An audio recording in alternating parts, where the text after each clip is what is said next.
Welcome to our Rolemaster Actual play session. Twilight of the Old Order is a campaign set in the world of Duyranaki, the continent of men. In this gritty, cutthroat world, politics, religion, and commerce are all intertwined and reign supreme. Characters need to be both smart and ruthless to survive. We hope you enjoy our story, and, as always, may the dice roll in your favor.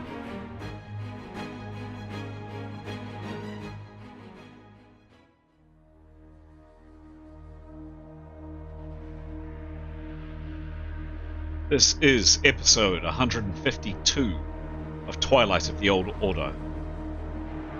The Twilight Party have again picked up the trail of their foes, the Committee for the New Age, which has led them into an underground, ancient complex.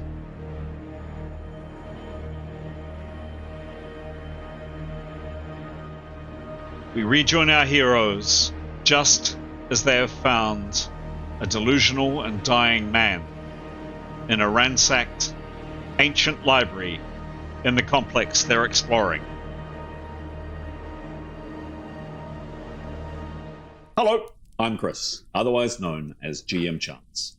And as the words say on screen, a hearty, sincere, and very genuine welcome to our story. What story is that? I hear you say. That story is Twilight of the Old Order.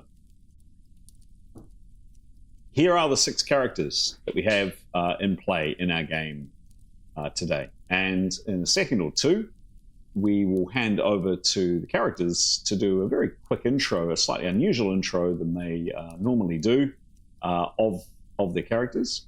Before we go to that, however, we have done a pre-recording of each one of the players asking their fellow players some interview questions to see, have they been paying attention, have they been listening closely. And we'll cut to one of those interviews in a second or two as well. I don't know which one it is yet because I haven't cut the video, but we will see.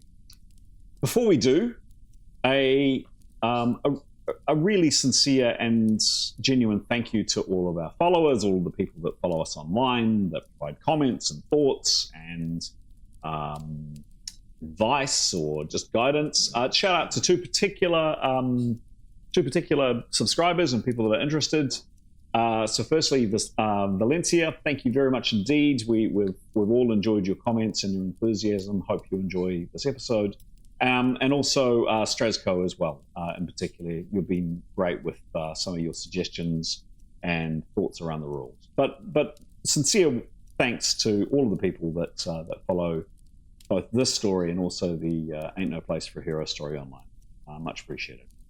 What we'd say to anybody that maybe you've stumbled across this video for the first time, or maybe you've seen one of 2 of these and you like us, like our style, we really would encourage you to spend literally a second or so down below and click a like button, or even better, a subscribe. It really does help other people like you that are interested in these type of role-playing games and the system, Rolemaster, find us and find our content. All right, I mentioned that we would go to a pre-recording, and we will do that in a second. I don't know which one it is. It will be a mystery to me once we edit it, but let's see who it's going to be in a second. Whoever that is, they're off now. Hello, and welcome to Curvy Character Questions. The questions being curvy, not the characters. First up, we have Tenya as one of my characters today. This is the first day's gaming, questions 1 to 5. The first question for the team is, what is Tenya's profession?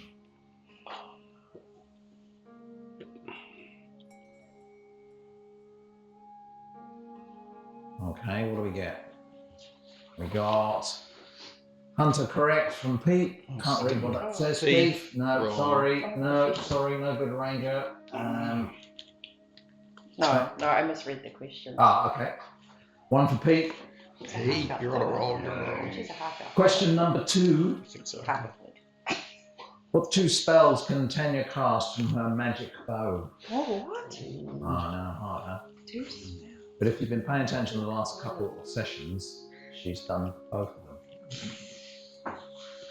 That's a curvy one. Spells. Oh, damn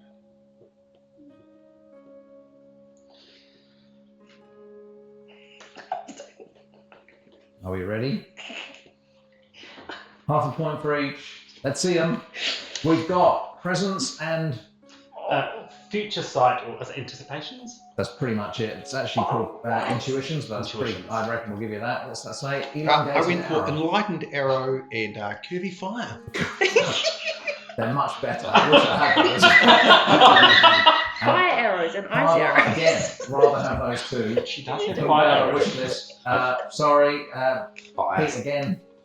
But she does have fire arrows, but those are actual Yes, arrows. that was probably a tricksy. I should have done multi first, but that was quite hard. Presents. What? All right, this is another tricky one.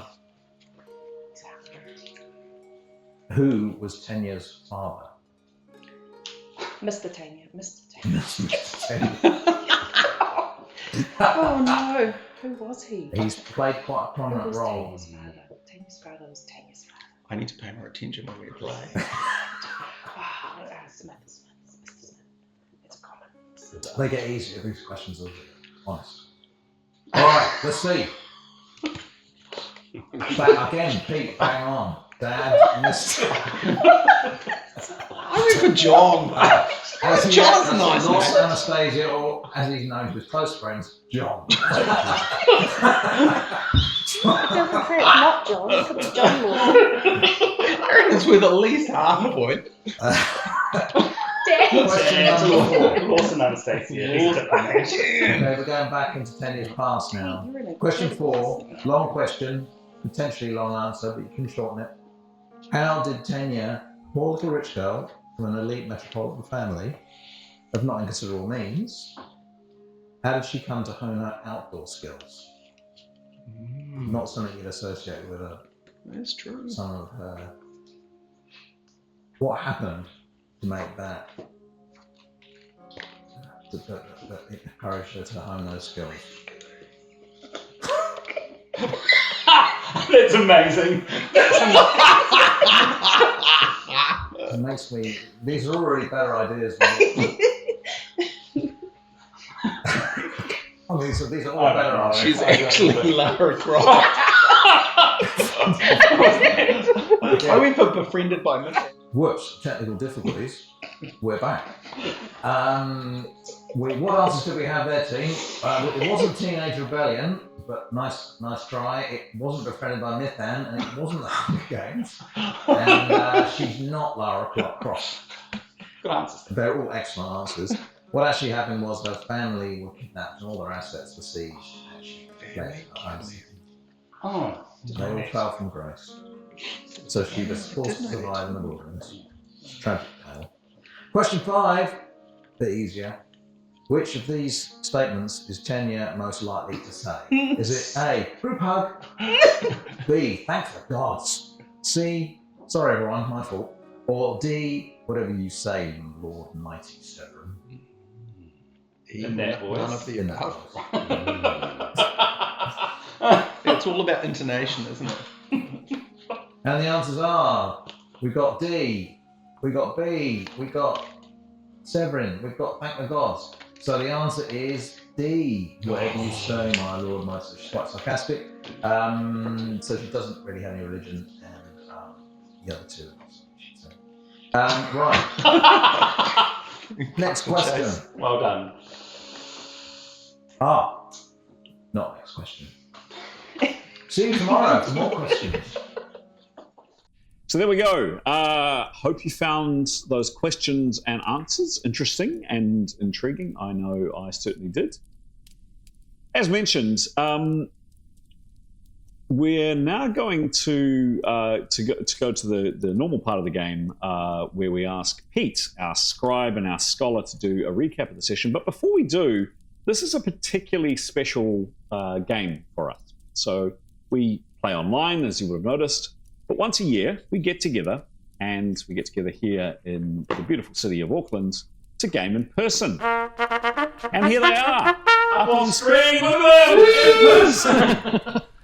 These are the players. These are the mad geniuses, the faces behind Twilight of the Old Order. And they are in person in Auckland to delight us and entrance us with 4 games here, 2 today and 2 tomorrow, to advance the story. Pete, I'm going to call on you, as I usually do, please, to provide a bit of a recap of what happened last time.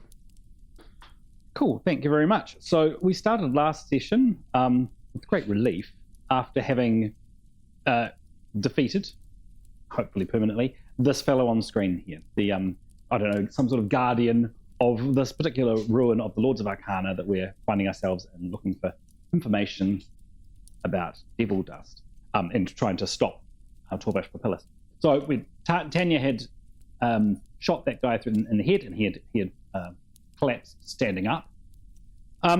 What followed was relief, I think, at the beginning of that session, and quite promptly, I think Jada and Askell sort of connected, and Askell required quite a lot of healing from Jada, which was fantastic.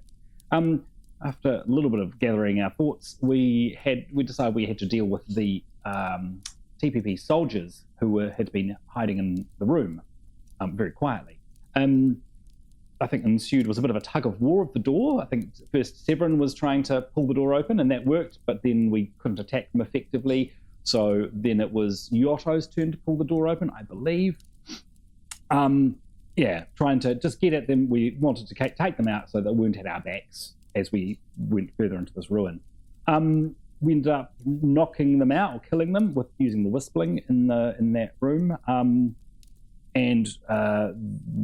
That's right, we threw the smoke bomb things, and that seemed to knock one person, the crossbowman, out, seemed to make him unconscious, and we killed the other 2. We've stuck the crossbowman into one of the spider webs that's down in this dungeon, and wanting to question him for later. And then we were proceeding to, Tanya was leading us in investigating the rest of the ruin. So going through the one door we hadn't explored, that exited from the room that we were in, and found herself in a hallway with frescoes on the wall, moved further through into what was looking like a laboratory, some sort of as you would expect, some sort of alchemical laboratory there, with more frescoes and more pictures on the wall. And she explored further and went into, looked like some sort of a study, some sort of room, and then further into a library where the records are stored on these Layan tablets, like an enchanted red glass that somehow keeps records, can have records stored on. Lots of them were smashed, however. So as Tanya was doing that exploring, other people were still being healed. I think people were keeping an eye on our friend Mickey, the defeated metal man, because we're just really not sure about if he's alive or dead. And Nicholas investigated the frescoes because he was thinking that was what we were here to do, was to find information. That was one source of information. Tanya and I think Yotto, accompanied by Yotto, explored a bit further into the library room where the red slates were smashed, and found a dying man. There he is there. He didn't tell us his name, but we have since put together who we think he was, who is as it turns out, the lover of the man that we're following, Torvash Papillus. So sort of our nemesis, the guy from the Hammer of the New Age. The New Age. Oh, what's the name of that faction? Committee for the New Age. Committee for the New Age. Thank you. So he's the head of that faction of Turong. So Nicholas came in to help translate, I think, and in this dying man's words, he was very confused. He mistook us for someone else, and he had a really sort of, these were his dying words, but he had communicated basically that their mission, the TPP's mission to this ruin, was sort of in vain. That Torvash Papillus had come here not to find a better or a missing ingredient for the recipe for Devil's Dust, which is the sort of weapon, the Community of the New Age's weapon that they're going to present on day 0 to sort of gain favour from the Pollitt Committee, from the nation of Turong. that's their plan. Aorthorix or Devil's Dust. It wasn't to improve the recipe, but for him to destroy any other copies of this recipe. So he was the only in the sole possession of it. I think the dying man said it's something around his neck. So this dying man said that Papillus sort of caught him reading the recipe on one of those red land slates. Papillus attacked him and slashed him across the face, and in his usual form, using a poison blade, and so that's what this man is dying of. Oh, and actually stabbed him in the abdomen, and that's what this man is dying of, this poison which was incurable. Because Papillus was sort of jealous of this guy reading the slate, and he's a bit unhinged, really. The dying man was saying that Papillus is sort of just too zealous. He's too wanting the power, wanting the recognition. He's all for the cause, but he's wanting the recognition of being the one who sort of comes up with a solution. So he's killed his lover, basically, because his lover might still remember that thing. He smashed the recipe, so destroying it, and that's when this dying man realized, okay, that's sort of more of his nature. He then said that, okay, so Papillus has now achieved his mission to smash that remaining recipe, and he'll depart from here really, really quickly, and we'll be going back into Tauranga, I assume. So somewhere near the Star's Grave to continue preparations of some description. So really interesting information there, and then our friend there died. I think that's where we're up to. Did I miss anything? Bravo. Cool. Bravo. As always, Pete, excellent job narrating. So, up on screen, there is a digital map, and mirrored by the table that Graham is having a look at. And we will alternate between the digital version of where things are at, if you're just wanting some more clarification, and the physical map that Graham is also having a hunt for, and is also selecting as many by the looks of it as well. So we will alternate a bit between that. What I'd like. No, I'll go to this. Any last questions anybody has? Anything that's not clear? One question, which we can't see you, Graham. You're not on camera. Here you go. You now are on camera. Hello. Does the chap have a missing left earlobe? He did. Then it is Torvash halitosis.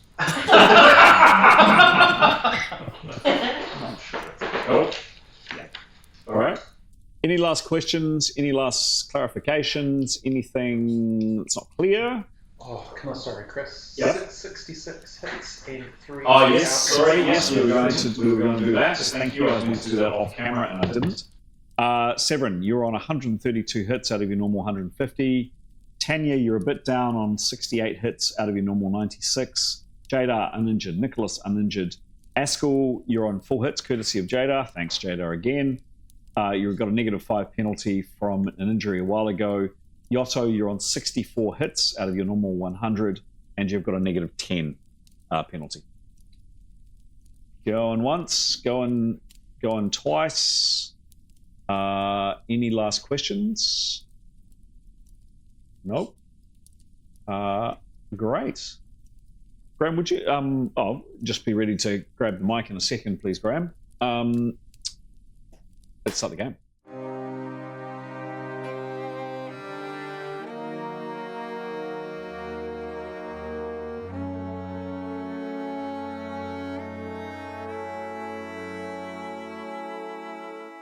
So you've all found yourselves in this place. You can hear the sounds of the torches behind you. This place smells old. There's dust, there's grime, bits of the ceiling. Quite a lot of the ceiling has come down, you've noticed. It doesn't smell particularly necessarily bad, it just smells really, really old, basically. And you've just had a description, courtesy of Pete, of where things are at. What I'd like each of you to do, please, is to grab the microphone, and I'd like you, please, just for the benefit of the camera, to quickly introduce yourself And then in like a minute, like less than a minute or maybe a minute and a half tops, just give us a quick flashback. There's something about this place or something that's just happened or something here that your character has connected with. It could be it could be seeing one of the frescoes, and maybe your characters saw a painting back when they were younger somewhere, and just for a second spend a minute and a half just painting a bit of a picture about some memory that this place has stirred up. It could be, for example, the couple of fights you've had, firstly with the soldiers in the room. It could be the spider webs. It could be the dust. It could be anything you like. It doesn't have to be necessarily messy or violent or whatever. It could be anything. But something about this place has stirred a memory just for a second, just an inkling and a flashback. What I'm asking from each of you, please, is a quick flashback, something that has triggered a memory. And I'd love to hear, along with both your name and who you're playing today, what that memory is and what smells, sounds, tastes, other senses that memory has conjured up. Do I have a volunteer to go first? Pete, yep, you've got the mic. I got the mic. Yeah, good. I'm Pete, and I'll be playing Nicholas, the Mentat. He's a mental spell user. So this place has got the room they're in, particularly in the moment, and the room just before has bookshelves. It's a room of keeping records. That's something he's very comfortable with. He grew up around libraries. That's his safe place. So the smells and the vibe. Just a quick check. It is a dry old, not a wet old. Yes, yeah. dry. So dry, dry, bookish, dusty, that sort of thing. That's his jam, basically. So oddly enough, there's a pool of blood on the floor, and it's surrounded by danger. He is taking comfort from the surroundings. That's a repository of knowledge. That's his happy place to be. Great. Hi, I'm Graham. I'm playing two characters today, the first of whom is Severin, who is a swordsman and a burly sort of fellow with delusions of grandeur. And he, I guess his impressions of this place, where he recalls a story that he was told by another band of adventurers when they visited a Lords of Arcana site, and there was a large metallic figure that was guarding that place. And so he's recalling that story and relating it to this place. And he also remembers that they discovered a sacred item while they were exploring that place. And he's thinking, I wonder if we should do the similar sorts of things here and have a good look around before we depart. The other character I'm playing is Tanya, and her profession is Fish. and her father is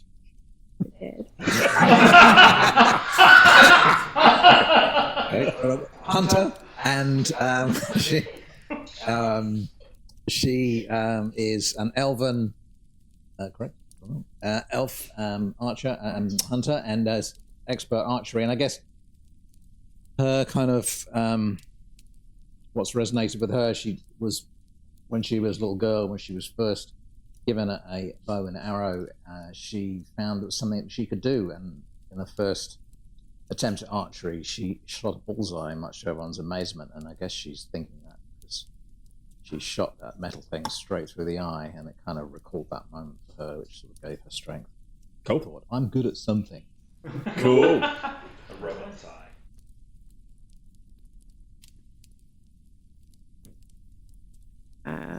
I'm Stara playing Jada. Jada has she's a lay healer and grew up in a monastery. And when she walked into this place, the earthy smell and the fire and the sort of stone reminded her of when she was growing up, and especially all those sort of tablet things, because she did a lot of learning. So yeah, she's a bit paranoid what's going to happen in here, and but Why are you paranoid? Triggered by her childhood. Excellent. Thank you. Yeah, hi, I'm Anthony. I'm playing Eskel, who was named after my daughter's cat. So yeah, for Eskel, just recent events. He literally just got clipped in the last hour by a crossbow bolt. So for him, he had flashbacks to pulling the wrong leather and getting a couple of crossbow bolts in the back, which actually took one of his live. So it was just a good reminder that it can get you anywhere at any time, and Rolemaster can be a very brutal game. Excellent. All right. Lovely. It is a brutal game, Giles. I'm playing Yotto. I guess when he finds himself in battle, sometimes he recalls watching powerlessly as his father was executed by the Committee for the New Age. I guess these people he found reminds him of that time and has strengthened his resolve to make amends. There we go. Lovely. Excellent, guys. Thank you. The game has started. Yeah, thank you. If you wouldn't mind popping it back in my little mic box. Here we go. Lovely. Thank you. Lovely. Thank you. So to set the scene again, well done by Nicholas in terms of describing where you're at. We'll definitely be using the map on the physical map, which is up on the other camera. But this here is to kind of help augment or help set the scene a little bit more. So just to refresh your memories, you came down through here, and I'll show you on the main map where that is. The soldiers were cowering in a couple of rooms over here. You went down this corridor. The door at the end you haven't really looked or explored. A door at this end that you haven't really looked or explored. You came in here. There are three at the end, three large cauldrons. There's all manner of equipment and other things littered around in this room. There's a table with some other bits and bobs in here. There's a small room in here with a desk and what else we got? A bookshelf. Basically, any of the shelves, all of the shelves here, I should say. Let's go with that. All of the shelves have been ransacked. Yes. And pages have been ripped out. The slates, as we described, most have been smashed. You did pick up 16 intact ones of these, so most look like that, but you did pick up 16 ones which are whole and have pocketed those. You've then moved through into this room here, and you can see the brazier, and you can hear the brazier burning away here as you're all clustered around this man that has just imparted these words to you. So you're all in that room. The only person who is not is the bird that I don't seem to have on my screen for some reason. Yeah, it's in the small room. It is in the small room, is it? Yes, it is. Giant budget. Yep, I think you'd said it was out in the corridor. Perfect. Thanks. There you go. It's there. That's where we begin. So that's that view. But more importantly, if we come around the table, hopefully this is all making sense. Main doors that you came down here. The large metal creature that Tanya shot in the head is here. The two soldiers that you felled are here. There is an archer, a crossbowman, last you saw anyway, was asleep or unconscious or something, still alive there. You've come through this archway, so archway rather than a door, into this room. These are lit braziers, lit brazier, and you're all clustered around, with the exception of the birdie, in the library. What do you do? Sure. Severin's going to start searching this room. Okay. And he's going to ask if someone wouldn't mind keeping an eye on the prisoner and the warrior. But he's going to go through all the furniture. He's going to look for secret drawers. He's going to move the furniture, see if there's anything behind. Shift it into the middle of the room. So he's going to do that. He'll check out the statue as well. Great. Right. And then Tanya's going to do the same. Yeah, she'll also pick up the smashed. I don't know if we picked up the smashed one. Let's take that as well, just in case. The one that was broken. Did we know which one it was? He didn't gesture it. He just said he broke it. There's plenty of smashed. There's lots. So she'll do a recce on this room. She's going to look for secret passages. She's going to see if the pull books, or have a look around thoroughly, pull things, see if things move away from the wall, that Lovely. kind of thing. Look behind, are there secret passages in here? Lovely. Yeah. Okay. I'll ask for some rolls on that in a second. So that's great. That's what I'm keen to get. A kind of a framing up of what character's doing. What's Jada doing, please? She's going to heal people. Okay.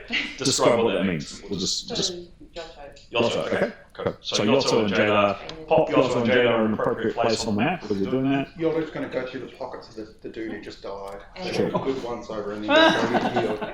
Okay. You're in this room. So Yotto's going to do that and get healed. Askell? School would like to volunteer to go and keep an eye on the guy that's been incapacitated. Okay. This is me. By himself? The human or the metal guy? Well, Get both, really. both really. But yeah, I mean he's probably shouldn't go on his own. But The bird can keep you company. oh yeah, the bird. Yep. The bird is the word. How does the bird work? Have you got to control it? Nicholas does. So Can you see what the bird could see? So Nicholas would, yeah, but he has to concentrate on it, so round by round. So Nicholas's plan is to come and do the searching, same as Graham was doing. He'll do this room, Okay. but he'll also send the bird through here. Oh, you're going to go do your healing in here too? Yeah, we'll go together and heal. Oh, okay. So you're going to be healing in there. Is this That's Haskell? this- Oh, that's Haskell. Oh, okay. So you've got your company there. So the bird can come and stand here. All right. No, I've got a And spell from that just every keeps working, as long minute, as I once a concentrate minute, on you. Nicholas just shifts his attention to the bird. All right, sure. You know, just sort of as he's searching. Okay, cool. Search. Cool. All right. So perception. What I'm keen on getting is a perception roll for 3 people. For Severin, Nicholas, and Tanya. Just hold fire, please. Just hold fire. And then a healing roll on Yotto. So first off, Severin, you're searching that initial little study area. Is that right? This room here, not the library, the area with the desks and the statue. Got it. So 1 second. Where's my calculator? Here we go. And let me just do this, please.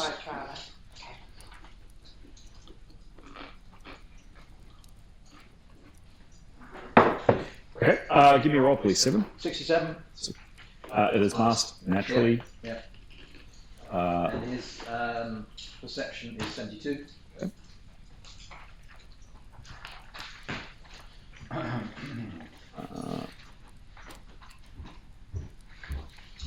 So we're not going to try and pursue Phyllis. I don't think it'll happen. And I think he's gone, right? He's gone, and I don't think. All right. Nice and nice. This ruins looks quite fun. So I think the whole house is fun. Oh, there'll be lots. It is literally a house of fun, isn't it? Just because the GM has prepped it doesn't mean you have to do it. No, but there's a door closed.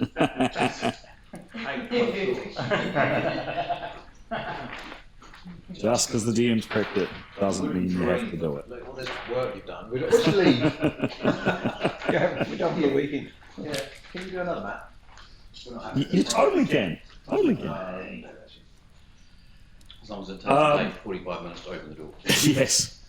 So Severin, let's start with you. So yeah, you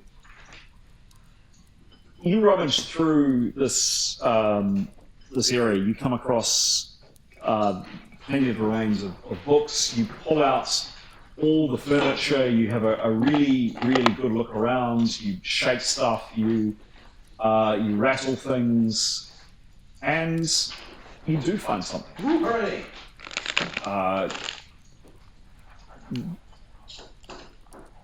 Do you want me to put it in Discord, or are you going to tell people your call? Oh, you don't know what I'll it tell is. people. Yeah, it's fine. You don't know what it is. Alright, I'll tell people what I think it is. Okay. So you don't want me to pop in Discord? Your call. No, I'm happy to share. Okay. It's a large, about that big, metal black key. It was very cleverly hidden. So Severin did well. and you gave a very good description of how you were searching. So the desk that's there, and again, remember that everything here is just that little bit bigger. It's not huge, it's not gargantuan, but it's definitely bigger than a normal human. The desk that you can see here, actually, perfect. There you go. Perfect. You pull out one of the drawers, and this stuff is kind of, it's not rotting because it is dry here. I mean, it's dry rot perhaps, but it's old. Clearly, it's old.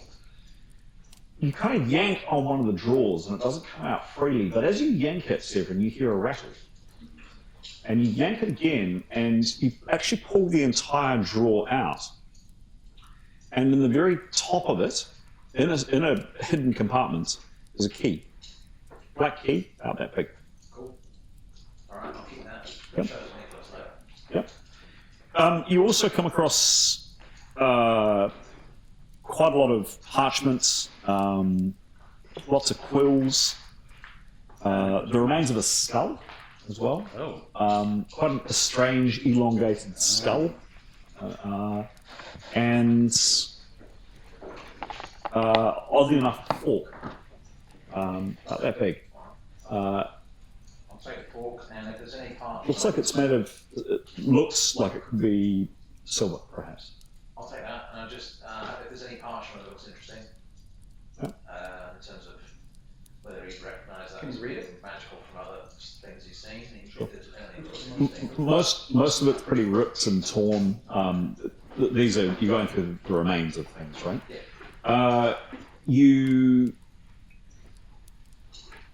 Yeah. In terms of what's on it, this strange text, and you've seen it on each one of the frescoes. You've seen this strange text on the frescoes, below actually, underneath the frescoes, and it's on the remains of the fragments of the parchment, of the tiles that you can see,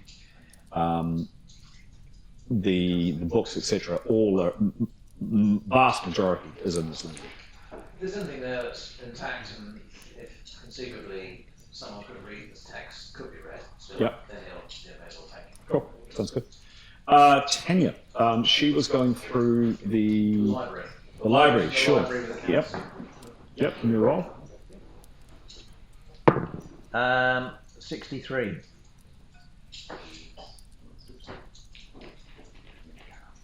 It's coming.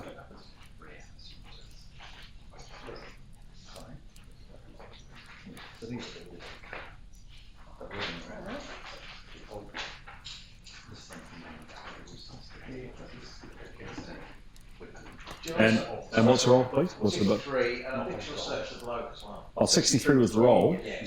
and her perception 63. Perception's 82. Oh, 82. Okay. Yosso, I think, was also searching the chat as well.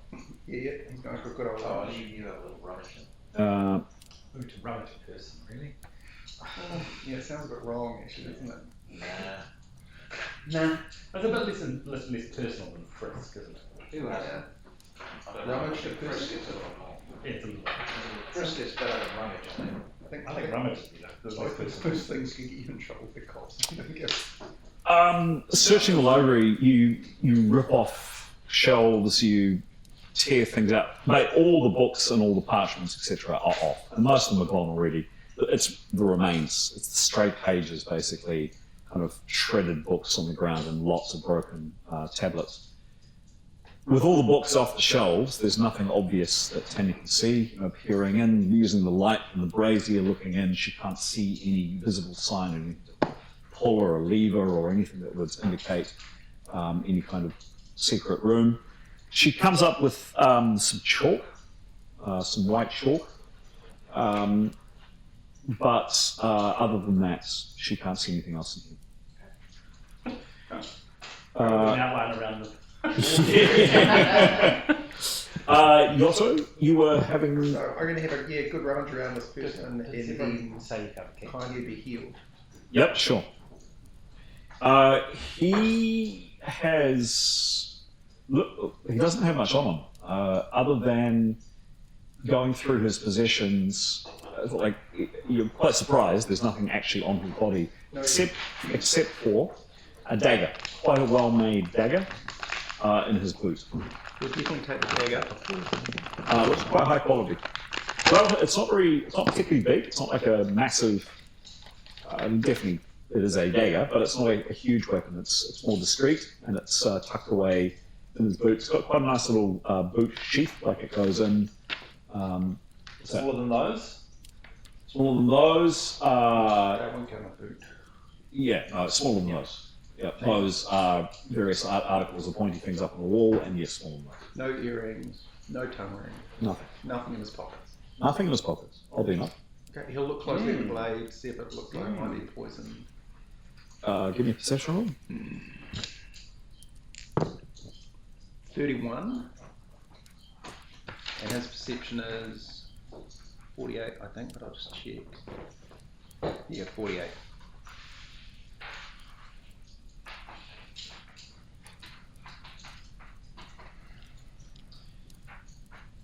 You can't see anything on it. He'll put it carefully on his person and then wait to get healed. Okay. And you and Jadar move through to the other room, is that right? So if he's going to move, he'll want to perceive in each room he goes to. He'll want to have a good look around, see if there's anything that looks interesting. Okay. So, I mean, I think healing happens pretty instantly, doesn't it? This spell I will do. So it's going to be an instant spell, at which point, we... So are you staying in that room, or are you moving through, is the question. I'm going to stay. We'll stay and heal and then... Prepare. Yep. While waiting. Okay, because I thought it doesn't. Okay. Yeah. All right. So you remain in the library. All right. Cool. So Jada, give me a roll, please.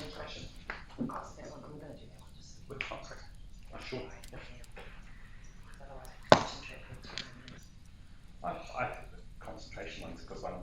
Well, how many hits do you need to deal?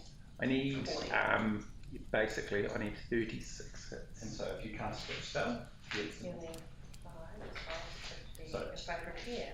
No, so it's just the 5d10 dice roll. Dice. He might heal up to all of his hits, or he might not.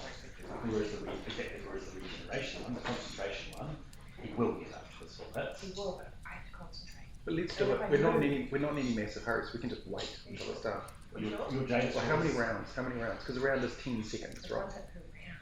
Also, it's going to be... And I have to... But that's fine. So that's 30 rounds. That's 300 seconds. That's 5 minutes. Oh, 5 minutes. And how long is it going to take Severin to rummage around in that room? 5 minutes. I think we use regeneration. Alright.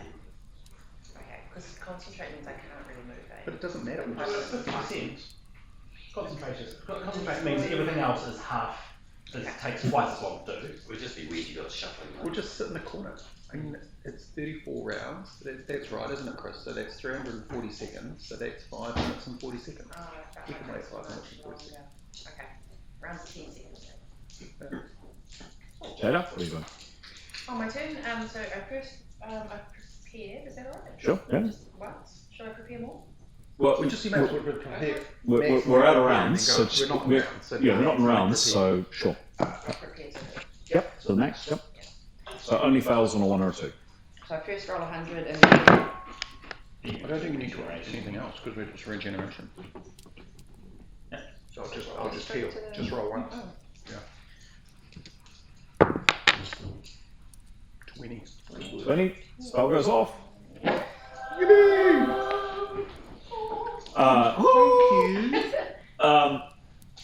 So that's regeneration. Is that right?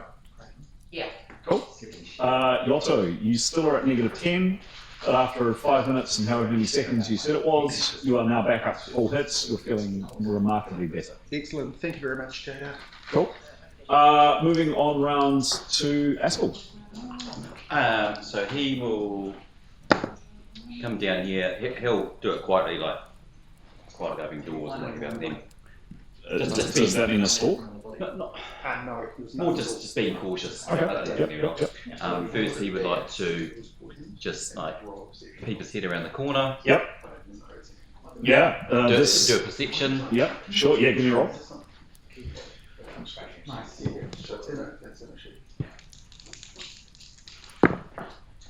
28 plus 31.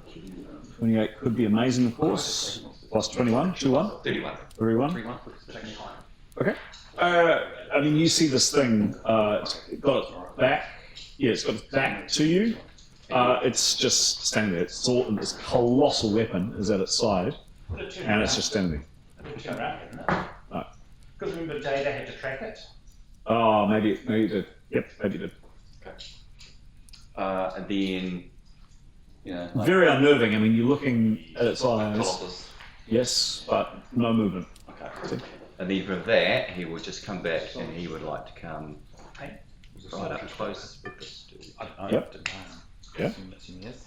And he would like to check if the guy's awake, alert. Yeah, sure. Give me a roll. I mean, you can see that he's not awake, but you're welcome to make a perception roll if you wish, but he's not awake. So he's up in the webs. You've stuck him up in these very, very sticky webs, and he's just like the head's rolling back. So can I ask a question? Yeah. Can you show us where is the arrow? The arrow went through its head. Through its eye hole? Through its eye hole, sure. Okay, so he would actually like to do a perception just to check, look around that no one's coming up behind him. Yeah, sure. Yeah, you can roll. Sure. His party, anyone? Yeah, yep. Do you want me? Does this want to be a private conversation? Yeah, cool. Okay, grab the character sheet if you need it. See how much regeneration. You roll the spell goes up, and then you select hold it. Does that make sense? Tell you what. But I mean, it's going to take separate longer than 5 minutes to ransack. Get into the study. Well, it's just good that you can do the maths that quick. Oh, they're going through. Yeah, I know. Something dodgy is going on there. Okay. All right. What Askell is thinking of doing, now he's separated himself from the party, he is just checking that no one else, the party's going to come up behind him. And he's mindful of his oath to his mistress. So he wants to check to see if the guy's alert. If he's not alert, he would like to attempt to rouse him. Because there's no point hurting him if he's not alert. So you've had a look around. Give me a roll to see having a look around. 21. Yep, 21. We're not going to mask that. Yeah, plus 31. Plus 31. I mean, you're not sure, but you're pretty sure you're alone. Yep. And you try to wake him up. How long's this guy been out for? 15 minutes? No, more, 20 minutes. Probably. Yeah, because half an hour maybe. We've been from the battle. Yep. Been healed. I think it was about 7 or 8 minutes of healing previously. Yes. And everything been down the rooms. Dying man, etc. Call it 30 minutes. Yeah, okay, so describe what happens. What do you do? So yeah, Askell's just trying to rouse him. Okay. He was absolutely out cold when you stuck him in the web, call it 10, 15 minutes ago. 20, definitely been half an hour. 15, 20 minutes ago, he was definitely out cold. This time he kind of mumbles and moans. Do you speak, what language do you speak? Thebronic. You do speak Thebronic? Thebronic, level 7. Yeah, okay. So he's speaking in this strangely accented Thebronic. Leave me, yes, Sergeant, I'll be up in a minute. Just a few more minutes sleep. A few more minutes. He's not conscious, but he's semi-conscious. Askell would like to reach up, grab his head, hair in his head, and sort of lean in and pull it back, and sort of speak quietly as well, this is rather a stupid position you've got yourself in, isn't it? Kind of. And forceful with his hair. Like he should feel a bit of pain. Yeah, he's kind of coming to what? He's conscious. Well, who are you? What? You're one of those. Who are you? What are you doing? Never you mind who I am. You've got yourself in a very difficult situation. Okay. He just looks and he tries to spit on you. He can't. He doesn't have enough saliva. It's quite reasonably dry down. But he's just looking daggers at Askell. So Askell would do another check around him. Give me another roll.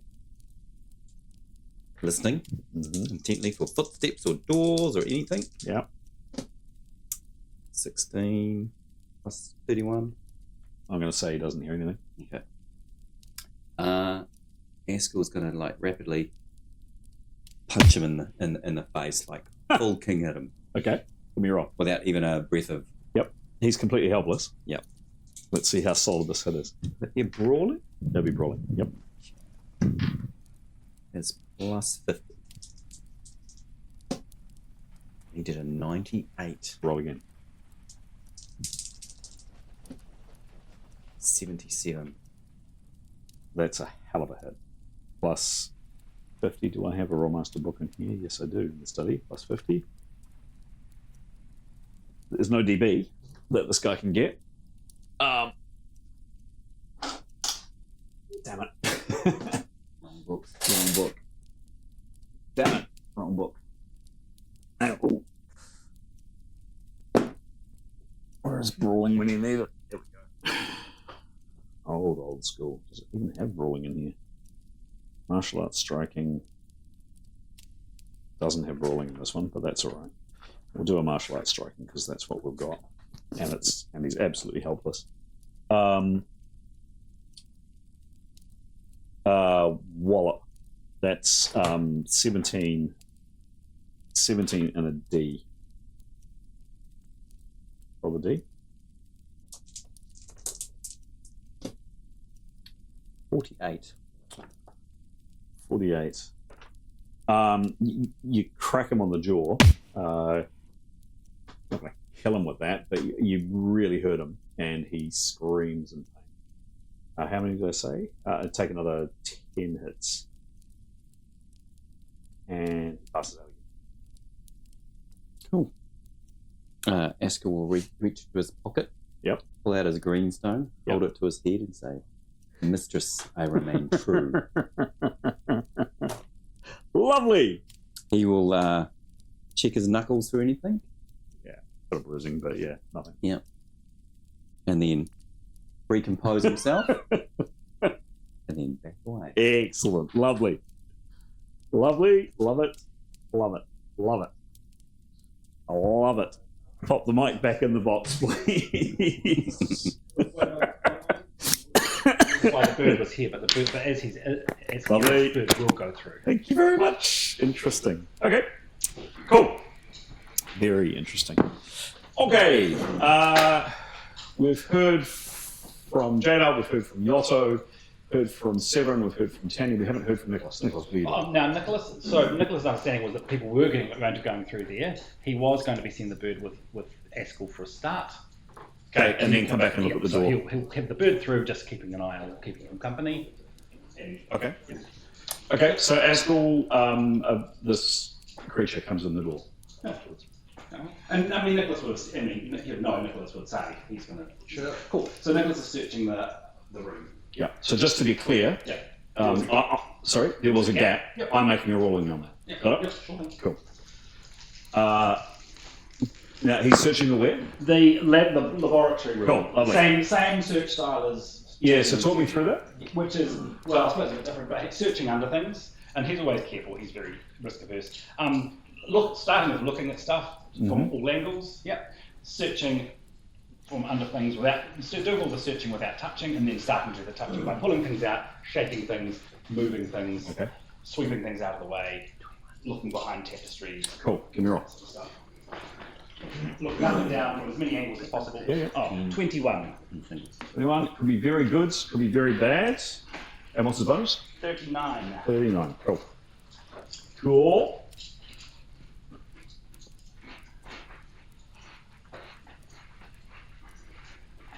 Excellent.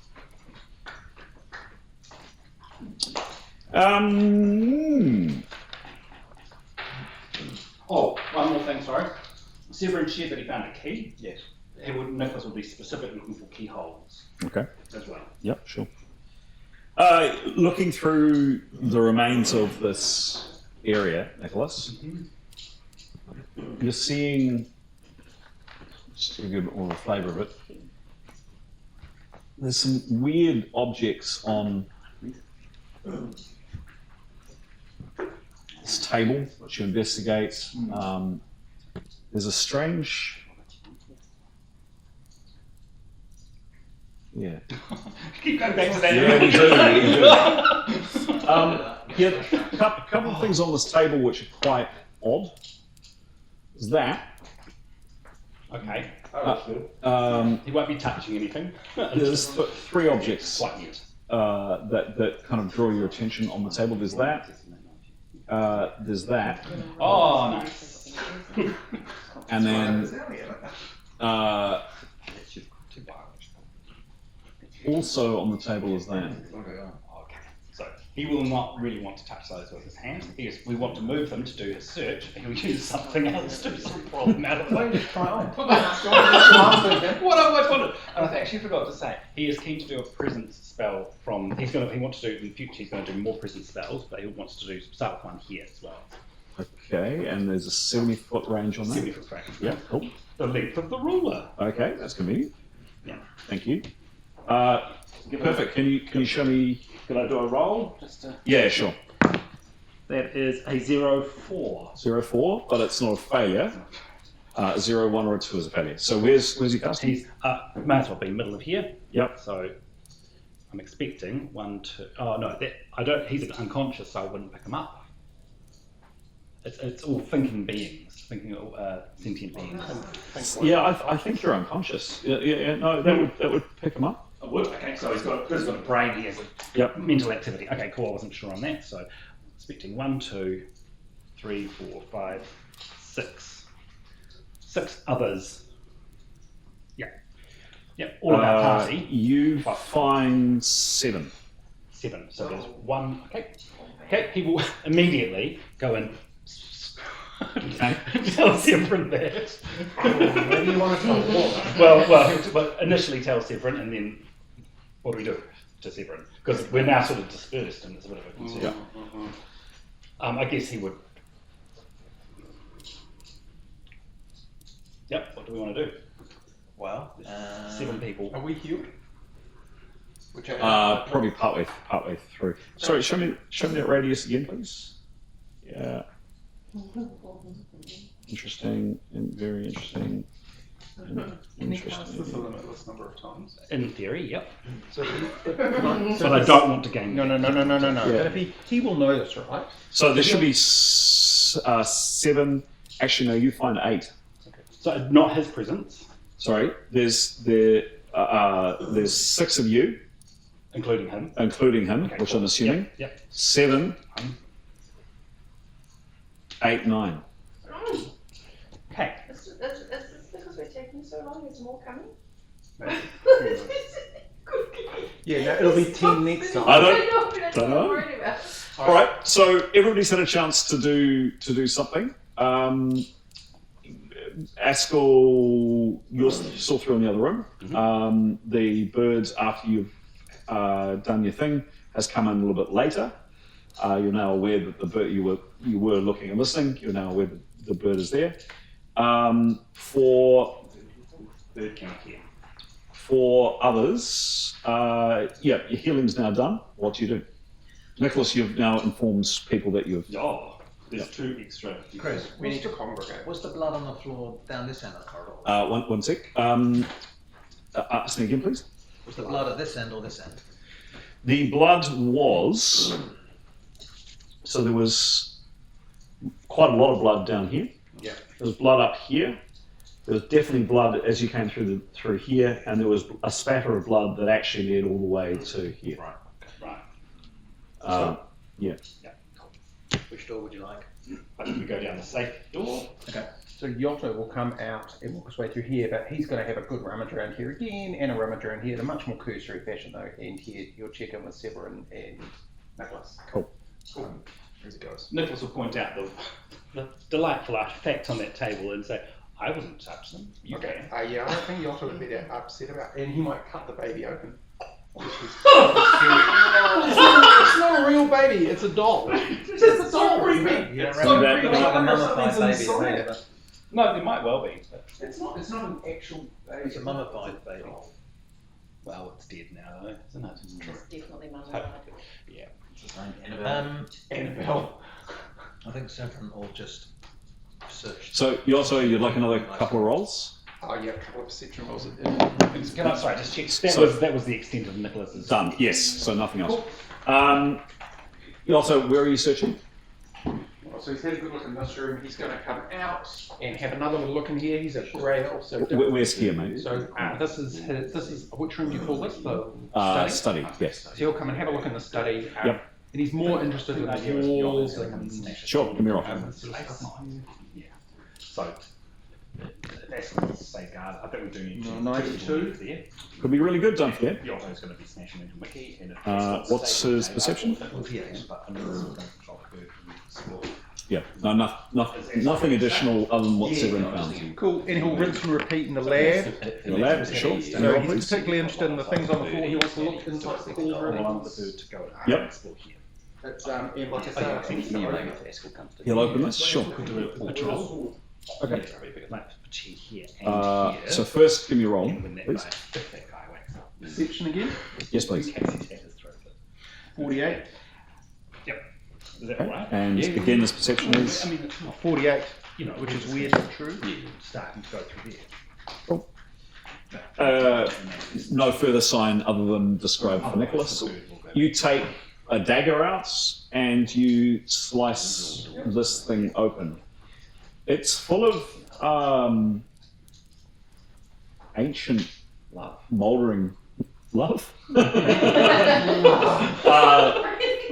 and bones. Oh, rats. I think he pointed out to Nicholas, but he doesn't feel to.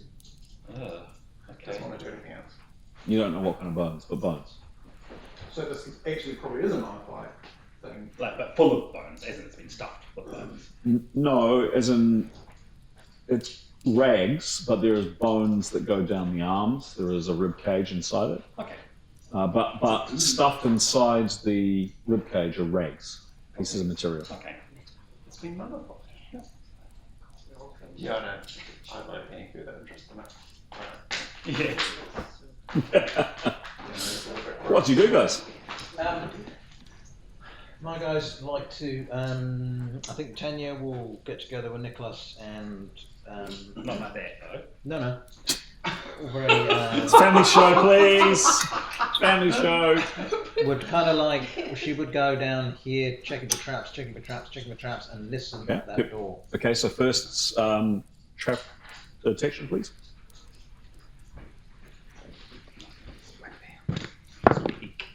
90. 90. And her skill is I'm terribly good. A million. A million. a million.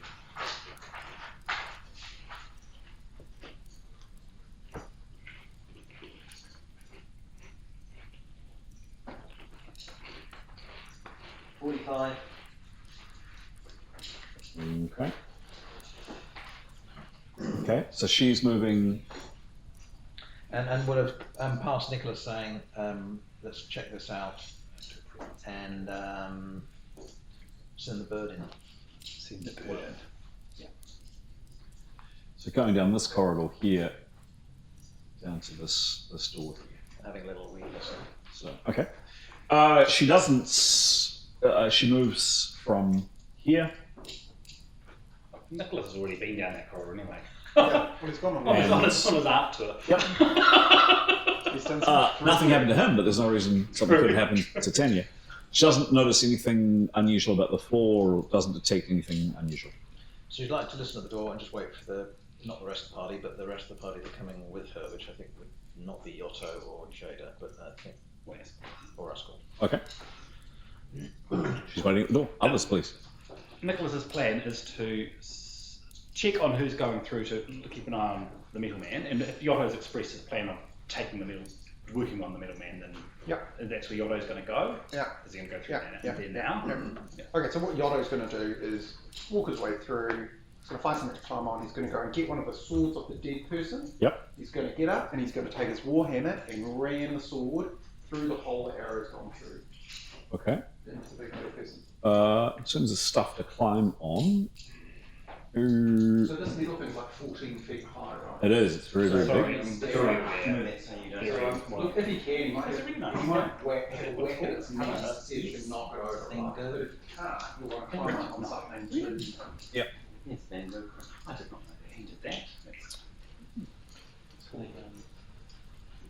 one of Rosh's uni students.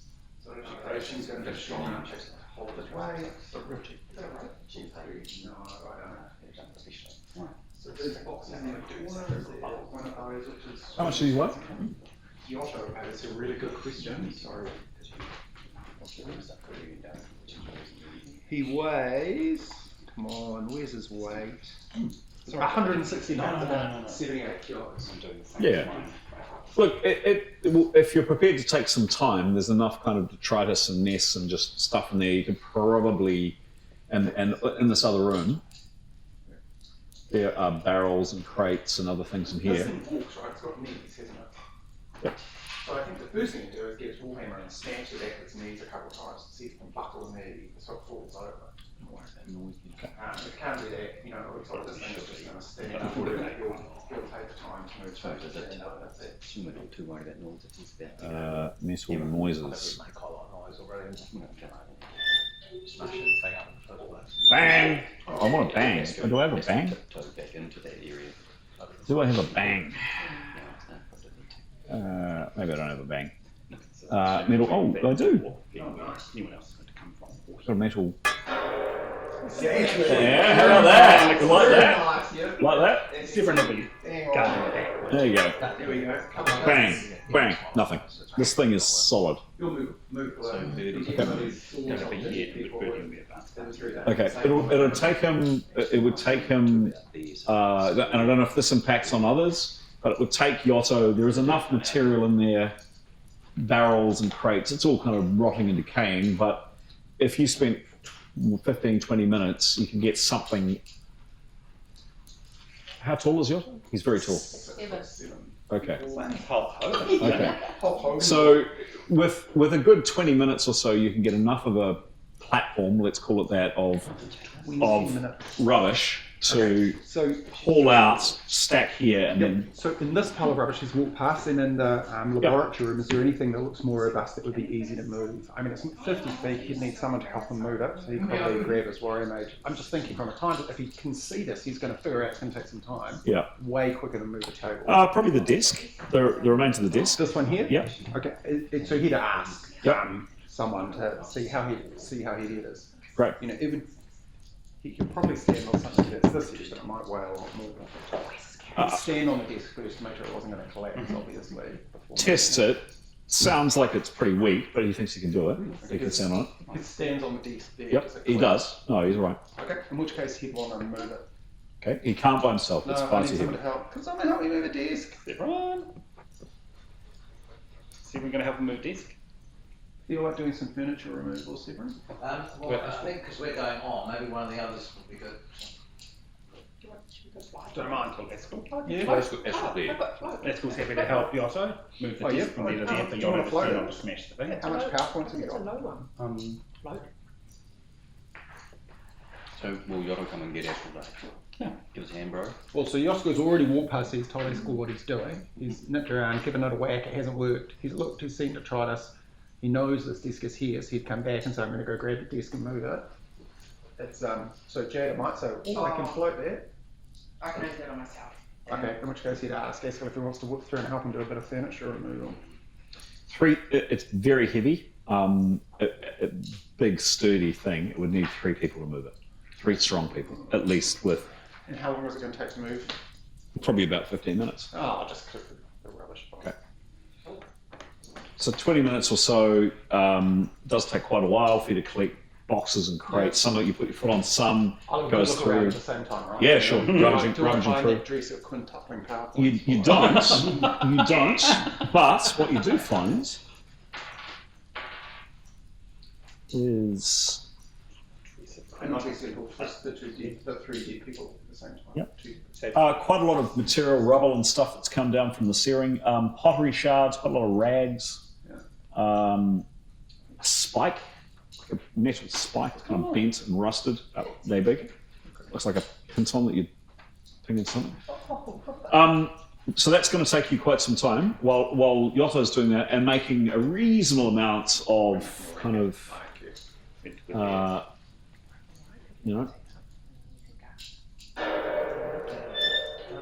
Just check. How did you think that? Banging, crashing, etc. Here. People waiting at this door. Yep. While Yotta's doing that, what are others doing, please? So, Severin will follow behind Nicholas. Yep. And no, because he's going to watch his back. Nicholas has stipulated Okay. this. Were you going that way? Yeah. And make use of the bird, presumably. Yeah, but as for me, How long does that bird last for? 70 minutes. Okay, so He you're summoned not. it in the last round of this thing being up. Yeah, got it. So I was just saying to Askell, it's been at least. We did 30. Yeah, at least 30 since the guy was put up in the web. Okay, cool. So. Cool. Yep. So it's got another 40 minutes on it. Yep. Okay, so the bird moves there. Askell would like to position himself about here, so he's got can see up there. Yep. Can kind of keep an eye on Yotto. Yep.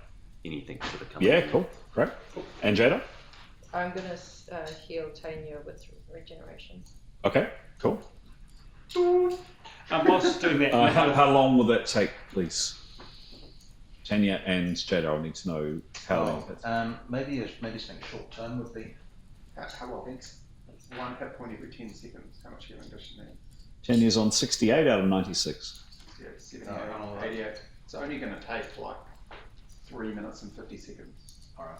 Okay. Full card. And we can move slowly. I was about to say, you can just follow.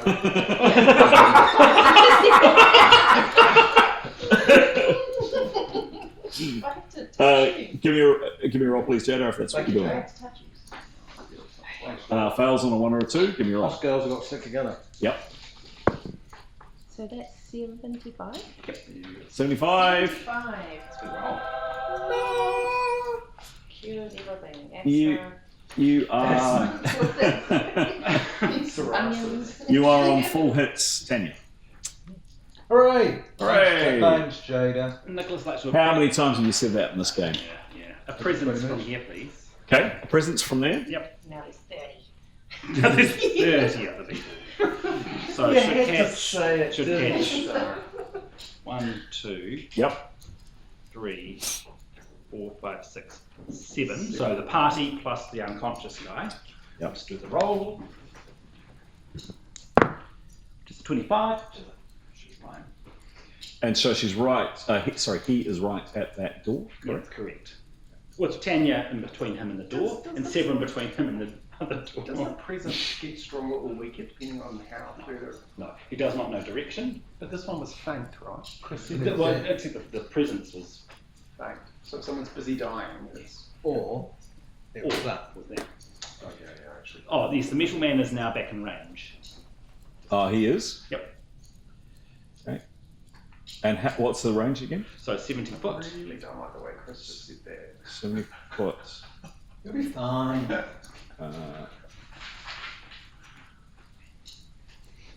Okay. Pointers, we've moved away from here. There are 6 of you. Yeah. There is 1 on the web. That's 7. Yeah. There are now 11. Oh. Shouldn't have said anything. Yeah. So 7. Another 4. No faint ones. It could be spiders or just friends, you know. Just You get Yeah. 11 presents. Cool. Okay. Mice. So what's that? I'll be there for you. 4. I thought it was 3. Oh, okay. Oh no, you're right. 3. It's 4. 7. 4. Plus 4 is 11. Yeah. So Oh, good. the 6 of us, 7 plus 4 unknowns. Mice. Oh, Mice. Mice! the mice. Bats. Okay. Yeah, but that'd be massive. There'll be more, Or it could be four there'll be more hiding people, right? There's 4 match propellers and 3 of his mates. All right. Four fellas will be out of here. So in terms of this door,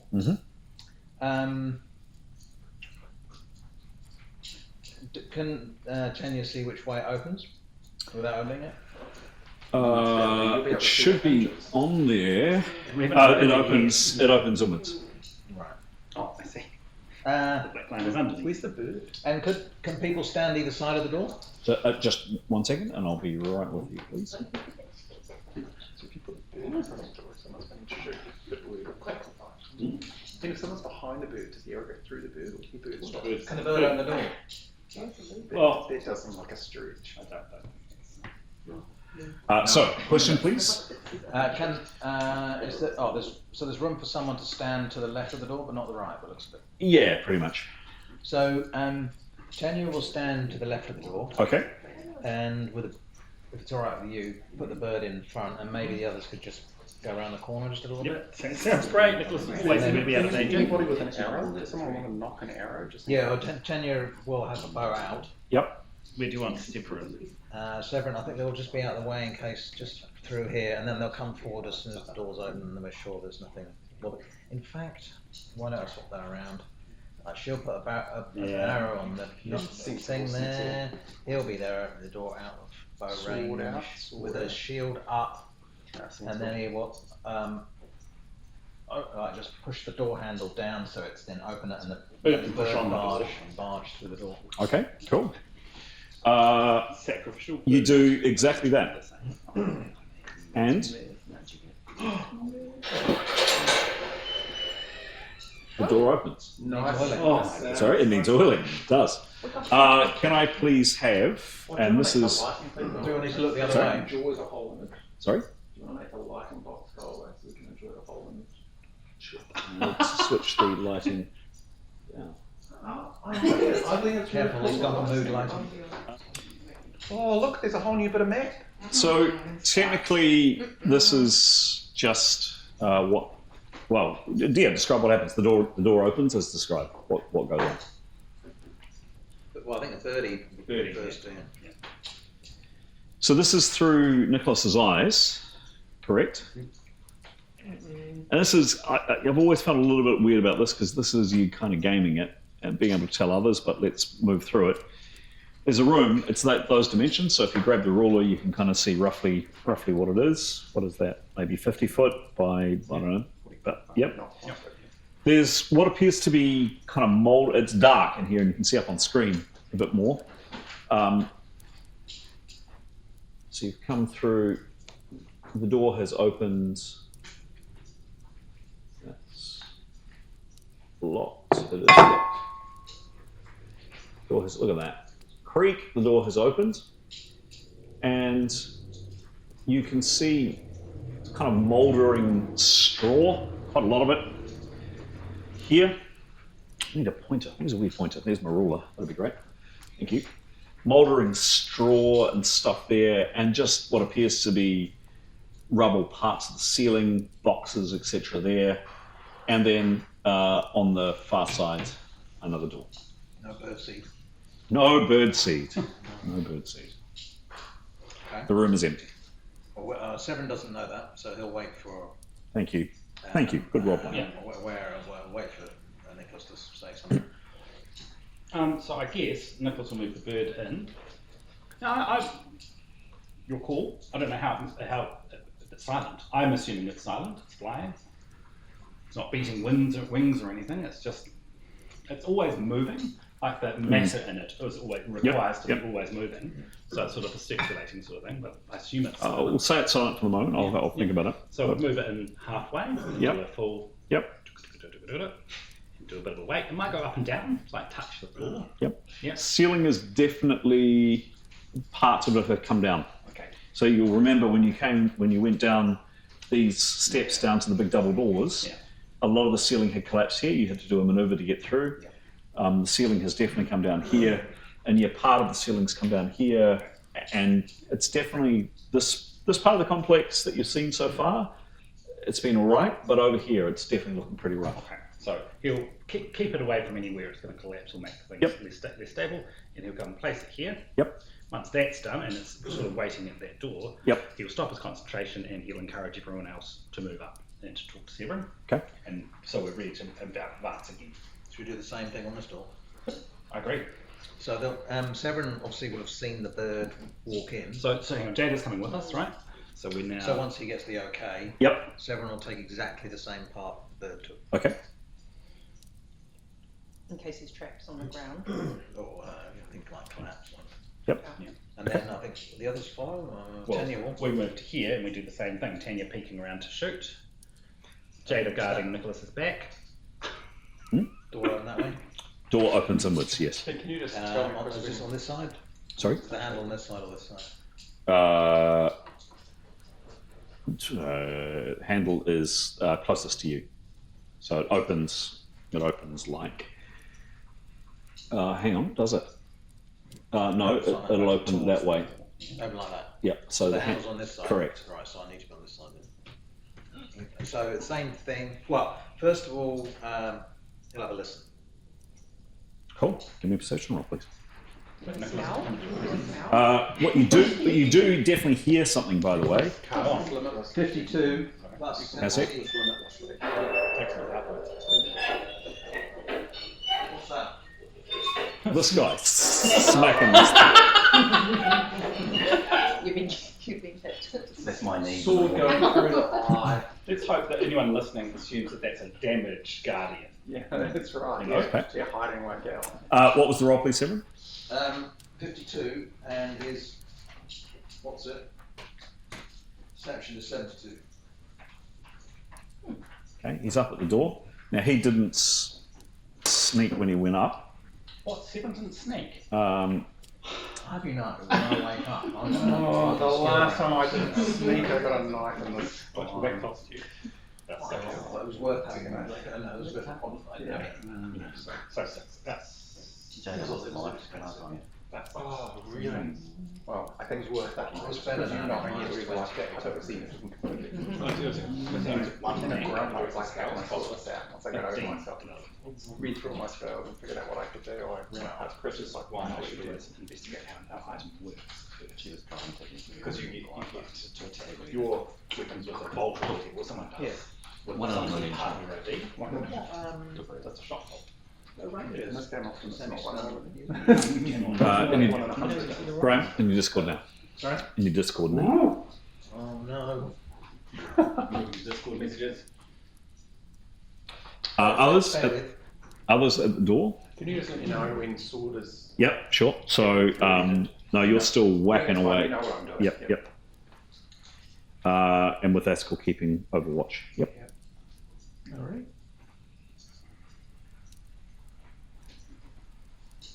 Nicholas is watching Severin to get his cue for when to making the next assault. Can I presume that Which channel? unconscious Chris released? Severin's channel. Severance channel. Severin's channel, yep. Oh, okay. So Severin will, well, he may as well come. Come to me, kids. He'll wave them towards them. Okay. Where are you stepping? Where are we stepping? Yeah. Same path. Okay. Tanya going first. Oh, there. He'll very lowly whisper to Tanya to pass it on, saying, "You hear that? Yep. I hear whispering. You hear that?" And ask Tanya to pass. Tanya will pass it on to Nicholas. Nicholas will pass it on to Jada. Okay. So I guess we rinse and repeat, except Tanya's going to. I think Tanya's going to stand to the side of the door. Okay. Like that. Yep. And so they're all going to. We're going to drop back, you know. And I suggest I don't know what you two want to do, but my two are just going to get out of the way and let the bird go do its thing. Nicholas wants to be much further back. Nicholas. Yes. It seems very in character. Now, do we want to tackle whatever's in here with just four of us? No. Is Do it we worth want, the sending? question is, do we want to tackle whatever is in here? Hmm? Do we want to tackle? Well, if it's whispering, it's probably more Yes. the soldiers, right? I'm just wondering whether it might be good to go and ask Astrid who might like to join us. No, he could hear. Except no one's then can watch him, can they? She's in the web though. Just kill him. Hold hostage. So is the guy in the web still unconscious? Yeah.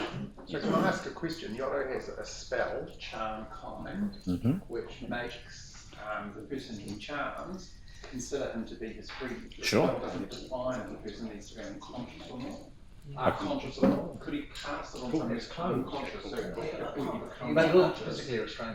He'll consider Yodo his friend. Uh, I don't know. no, I'd say you have to see the person. Yeah, cunning seems Yep. It's an agility thing, isn't it? Or someone. Yeah. Bird in the way first. Yeah, that would actually be a good choice. His agility is higher. So Askell checked him, Oh, plus. and he's well not. he's just out of it. You checked him, Yeah, better if and he's well out. Oh, yeah. I mean, probably better if Tanya lost actually. Well, your choice. So Nick, so we do want to get Askell on the action in case needed. Yep. Well, the only thing is we'll leave this chap. That was still Or if you're, because you're going to be in combat. No, Do it come back. Yeah, I'll stay Would with it be you. good? Could you keep an eye on? It's fine. So you've got to keep an eye. You keep an eye on Absolutely, Ascol absolutely. Wield a cutlass. Yeah, Is that happy all right? to- You happy with that? You're right with that. We're switching Jada with Okay. Askell, and Askell can come and be in part of the frame. Yep. So Jada's now watching for this guy, this And- corridor, and to keep making sure Yotto's okay. Thanks. Before this happens, Severin is going to cast something on his sword. Okay. Sure. Yeah, go for it. You're not going to say what it is. It's just something. Something. Oh, something spell. 98. Oh my goodness. 98. Can we He does it really bloody well. Need to. Spell goes off. Yeah, that's it. So, Something spell. I'm on so then what 10. happens here is he casts from his sword the Sword of Light. He casts Aura. Or a what? Aura. 10 minutes per level, I think. Caster appears more powerful, subtracting -5 from attacks. And how long? Sorry, you did say how long it lasts. Tell me again, please. I think it's 10 per level. Okay, cool. Very nice. One thing I didn't note was there is light coming from 2 lit braziers here. Some light coming through the doorway. There is no light in this room. So there is some, I'm assuming this doorway is open, and there is some light that you can see, but it's reasonably dim in this room. Braziers, not torch, are there? They're braziers, so they're standing, they're standing about, what, yay big, Right. and fine. How bright's my aura? I've got a candle. How bright's your aura? Well, we've got a That's not a personal question. Yeah, who was getting the link? Over here. That's all can cast light spell. Yeah, haven't thought about that. Say PowerPoints. Severin could do light. Yeah, Probably, he could do it as the door's open if he wants. Okay. Good choice. you can see into this. I've just described it, so you can see in this room, but it is definitely dim. Was there light coming under the door? Give me a perception roll, please. And also, is the birdie light listed? It doesn't say it in its description, it just says it's A not. whopping 4. Hopping forward, don't forget it could be very good. Could be. Uh, Plus 72.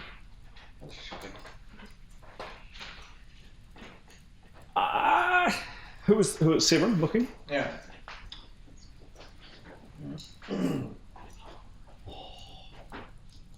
No. What? No, nothing from under the door. Maybe a little bit. There's no cracks in the door. Yeah. Maybe a hint on the outline of it around the side, but definitely not on the bottom of it. Alright, that's good enough. We won't bother with light then. Sorry? We won't bother casting light. I think Okay. that's a light source in there. Well, you're not sure. Is there light in there? You're not sure. Alright, Tanya will also detect. Can we just stick something in the flame? Can she roll? Sure. We've got torches. We have torches. 91. 91. 91 plus 82. Roll again. Might detect something else. 55. And you're lit. Plus 82. 82. Goodness. Close it off. So Tanya, you've got better vision for a start, and you're an elf. You can. Well, half our players are gone. You can definitely detect there is no light. It's strange. There's no light coming from under the door. But just around the doors here, around the outline, maybe just a hint. Kind of to about there. Magical. Send a bird in. Is that right? Oh, absolutely.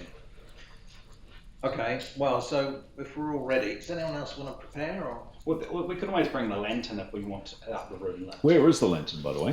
Last recall it was over here because it was Yeah, that's right. I reckon But does Yotto need it? No.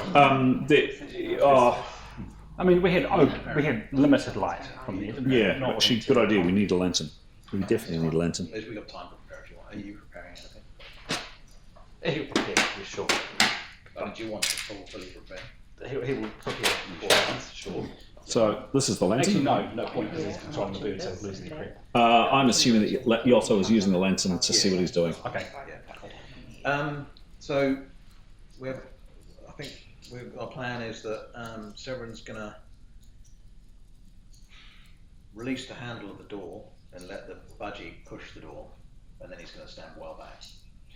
The creature can attack. Yeah, I'm just thinking about this actually. The creature can attack. It's got mass, isn't it? Does it say it can interact? It can attack people. What's the well, description of the spell, please?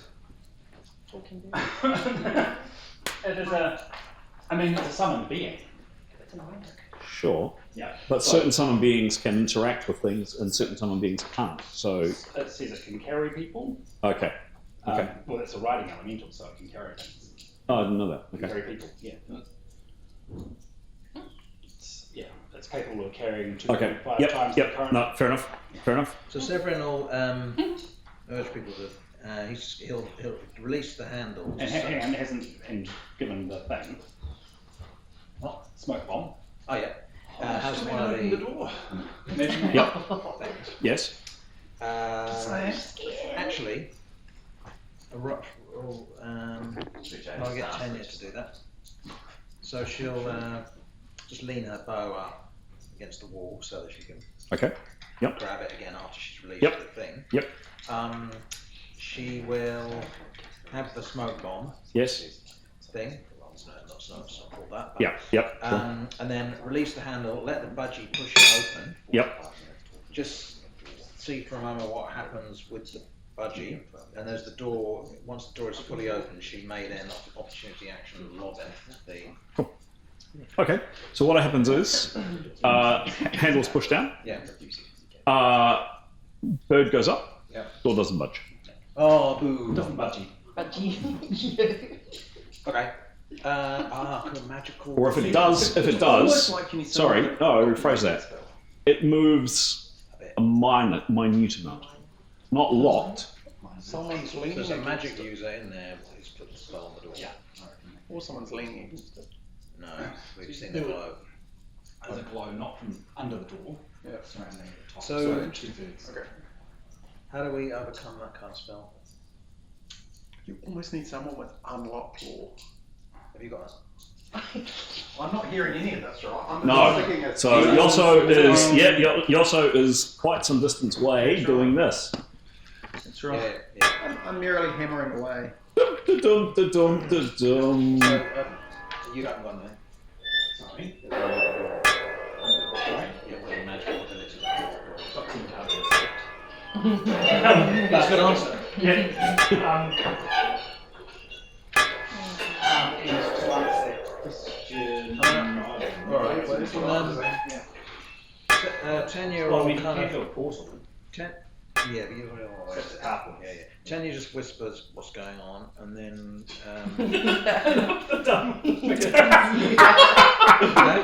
What? The Barbie and Ken doll. Yeah. What's going on?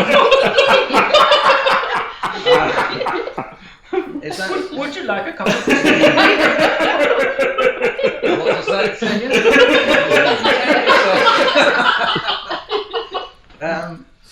Which one is Jada? Oh, you're over there.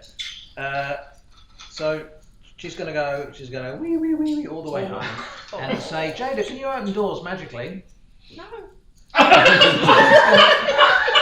She's going to go to Yotto and say, Yotto, can you open doors magically? Stop your clanging. Yotto's going to say, yes. Actually, Yotto, you've spent 20 minutes putting this great pile together. You've got your hammer out, you've got the sword out, and you're just about to hit it. And Tanya comes in and asks you this question. We've got this problem. Could you come and help us, please? Can you magically give me one more PowerPoint? Oh, you're not going to. It's 4. I've only got 3. You can with a skill by channeling, by the way, which none of you have. Oh. Could try a channeling skill with negative 25. You could. We wanted to fry our brains. I've never used it in my games. It's an absolutely core mechanic in Rolemaster that you can actually channel magic PowerPoints from one person to another person. You can gift PowerPoints. If someone can give me a PowerPoint, yes, I can use magic. I'm sure you've got a load of spares. I need one more PowerPoint. I'm pretty sure it's coming. That's right here. That's right here. Always fun to do something new. Alright, should we just try another door then? Yeah. Should we just leave that one? Oh, no. Okay. Let's reshove it. You're poised. I'll tell them this and then I'm going to smack it. Oh, stun. Boomf. Will that have effect? So there's a fantastic wallop with your hammer, a bit louder than that, Yeah. and you, a couple of knocks from your hammer. Third knock from your hammer, and you stick this sword through this thing's eye hole and out the back. Well done. There we go. I hop down heavy. Thank you, Jada. I guess I'll have a check to. Is it Jada? It's Tenya. Tenya. Have a check to Tenya, and then we'll. I'll wander back to the rest of the parties. Okay. Okay. So this thing has an arrow hole in its head, and it's also got a sword sticking out of its. Oh, you did it. I did it. I did it. But we're going to leave Jada on her own. So yeah, what are we going to do? We're going to watch the dude. I'm going to. Is he awake? No, it's not awake. He's really asleep. Oh, really? Okay. So maybe we need a conflict. You've already watched the I can guess. Okay. What's the range? As long as you guys move out. So the spell Yotto has is called Unlock 1. And it has a 20% chance of unlocking an unmagic door and a 40% chance of unlocking a magically locked door. But you can't cast it. Well, I just need one PowerPoint. Yeah, but I can't cast it without. I've only got I'm not willing to. I actually have 3.4. I only have 3.5. So I think I would have probably gone with Yotto when he went past. Okay. Yep. Now, So Yotto, could you go back and keep an eye on shit then? Yeah. Okay, and then us move away from the door. 20 foot away. Someone needs to come back with me. Yotto wouldn't want to be there on his own. Yotto killed the robot. Do you get more XP for that? Another second kill? Double kill? Do you want the door open? I've got a plan. There's 25 foot there. There's a scale. Let's not get that wrong. We'll all be. Someone else needs to come back. Yotto's not going to hang out there on his own.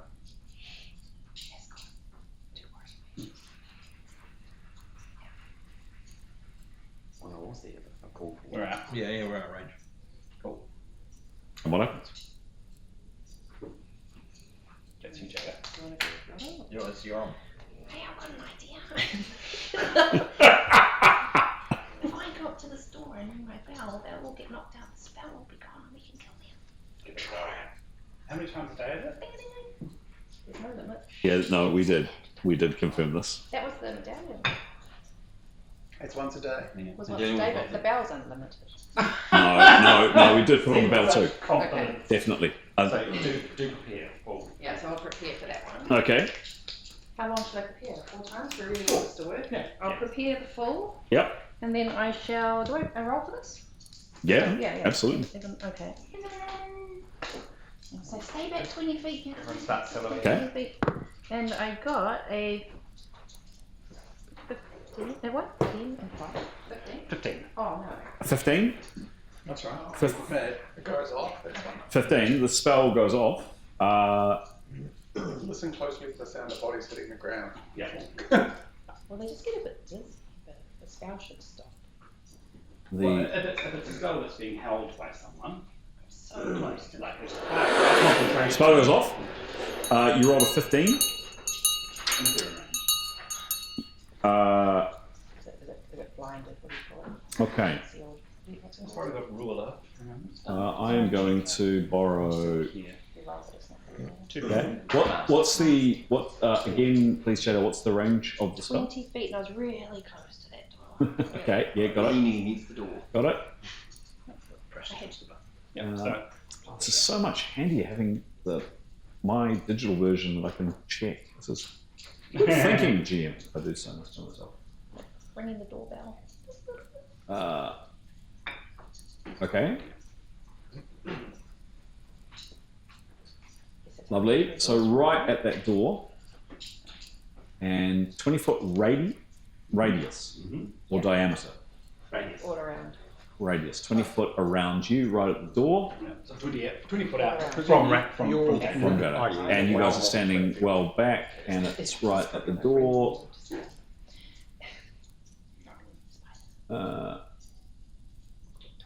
Time. You can say some butler comes out the room. Lord of Arcanarama butler, so quite tall. Yeah, I reckon you didn't listen to the list. Oh no, that's not. They last time they just went. For how long? But Okay. keep an eye on Lovely. the glow disappears. Actually, you rolled phenomenally well. You didn't. You rolled a 15. Tanya, you did.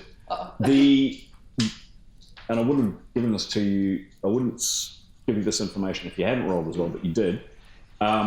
The light that you could very, very vague light. Yeah. It flickers like torch light or brazier light. Doesn't look like any incantation. You're saying. If that's In all. that case, that might have been a waste of time. Well, I'm confused by why it comes out underneath. It doesn't. Actually, yes, that's true. I should have told you that before. So you tell me whether or not you want a Jedi spell I don't to. think it's a magic spell, then I'll. Right, so if the door moves a little bit, it's someone holding it. You ding the ding, Yeah. and they'll have whatever the consequence is, and Yeah, they're holding the Well, Okay. ding the ding anyway, and then.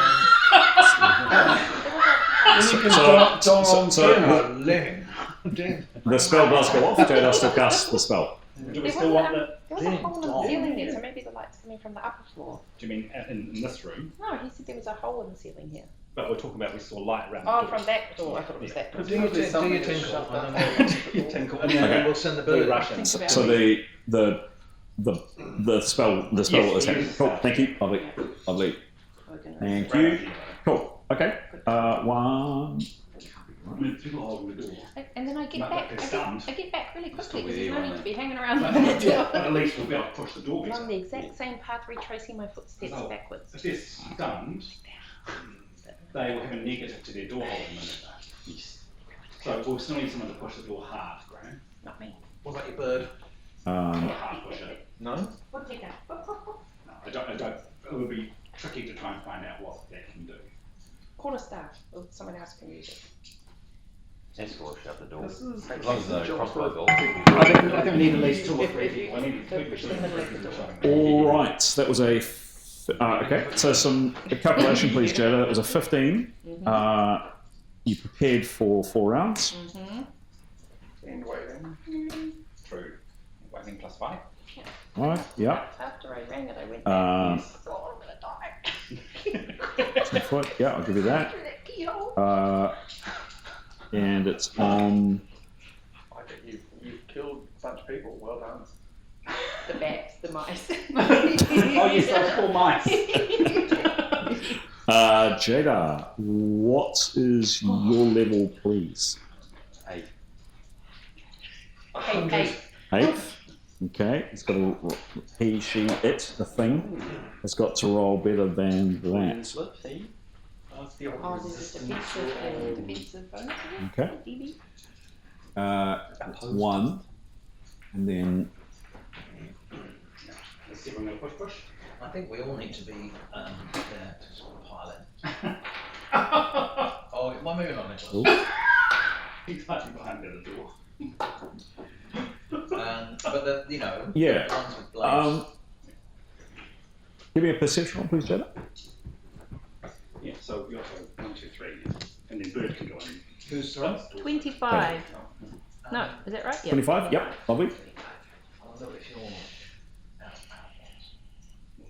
Oh, shit, roll again. Happily. It's either very good or very bad. Oh, sorry, that's that was Jacob. 27. Cool. And yeah, it's either very good or very bad. Roll again. Ooh, what? What? There's 3 people in there. This is 4. This is whether it works. 39 is the line. Yeah, correct. And what's your perception, please, Jada?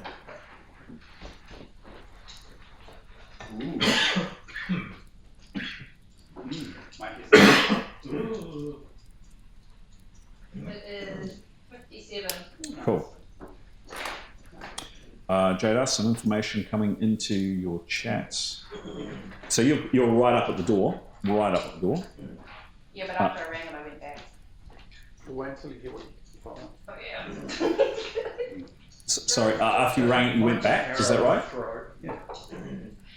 After you rang it, you went back? Yes. Yes, I did. Okay.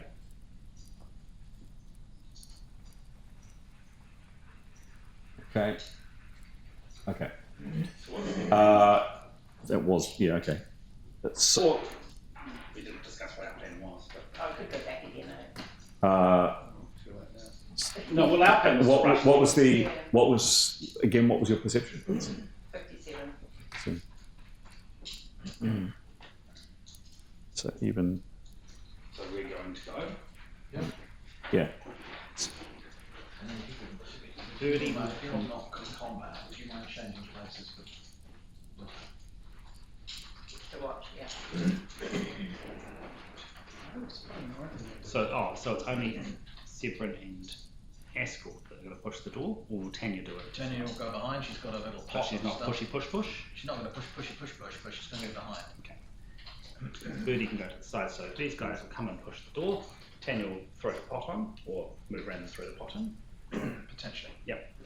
And if the door gets opened. Several also. Weapons away.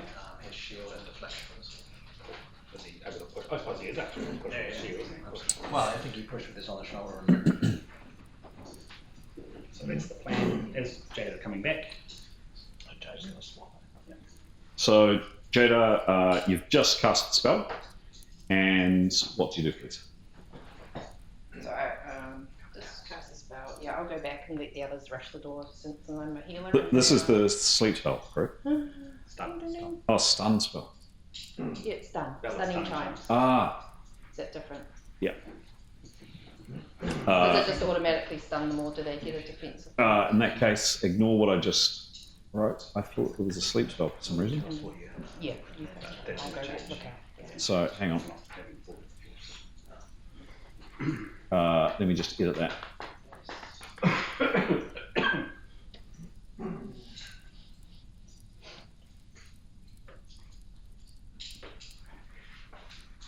Yeah. That information, Jada, instead. Okay, so Jada, you've come back. So I guess the plan was that once the bell was rung, we'd sort of take our cue from Jada. She's coming back. Severin and Askel are coming up to push the door, looking to her for any information as they go past each other. Yep. Cool. Tanya's following up behind, just allowing communication to happen as they are moving this way. Yep. Cool. And Birdie coming too. Okay. So Askel, Severin, any particular sides? That works. Whatever. Yep. I think Severin will have his shield in his left hand, so Probably better. Maybe Seven on the right then and S on the left. And he'll have his shield up and he's ready to cast deflections. Okay. But the idea is you're going to push the door. Hand down and pushing the door. With the shield up where it opens. So weapons out or not? Well, I suppose so, yeah. No. Well, it depends. It depends how you're trying to push the door. But With the shoulder, right? okay. So Okay. you'd have the sword, might be the other way around. So he push Shoving. Yeah. All right. with his shield up for the crack. Yep. And then ready for with deflections. Yep. And then sword in hand. Cool. Obviously not. Yep. Got it. Cool. And Askel? Yeah, he just be showing who to have his cutlass. Has the cutlass drawn? Yep. Okay. So you're not really pushing with your shield. Okay. Oh, no, with your shoulder, with the sword arm shoulder. Short. Yeah. Okay. Can I get for both of you? Can I please get a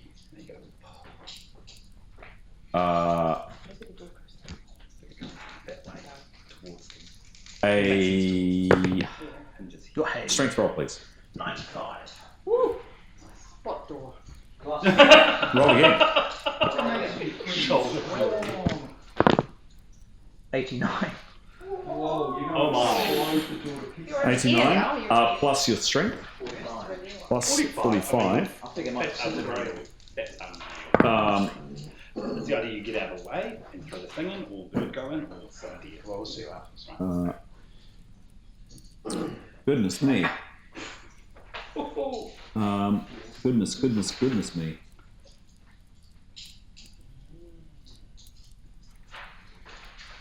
Got mixed skills. Maybe it's the space, right? I know. Your move inspires your allies. Oh, is that my aura as well? Plus 25 to all friendly rolls for 3 rounds, including Aspel's. And you so Nice work, Sibling. Jeez. Need to get these bottles. Yeah, I'll work on that. 50. Whoa. Right. So our next game is plus 25.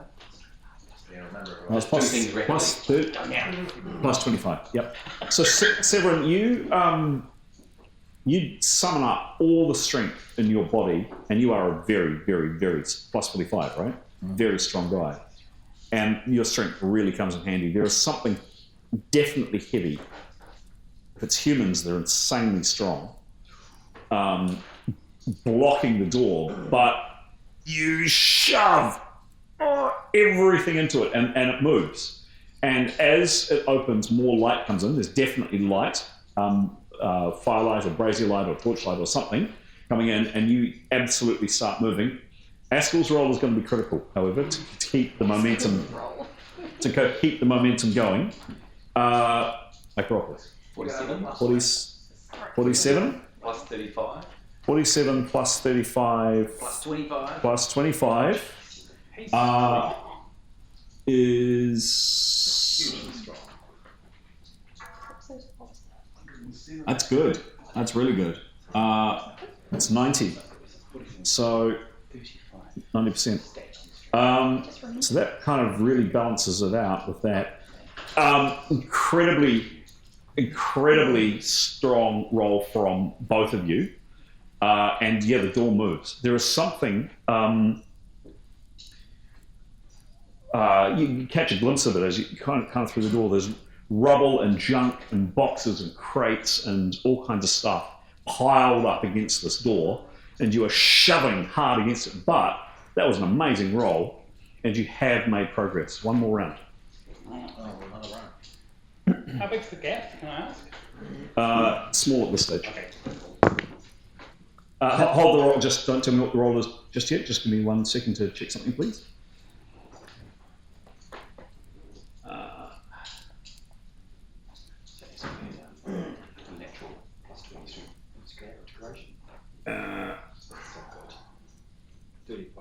So who is closest to the opening bit of the door? Me with my shield and my deflections. Okay. Okay.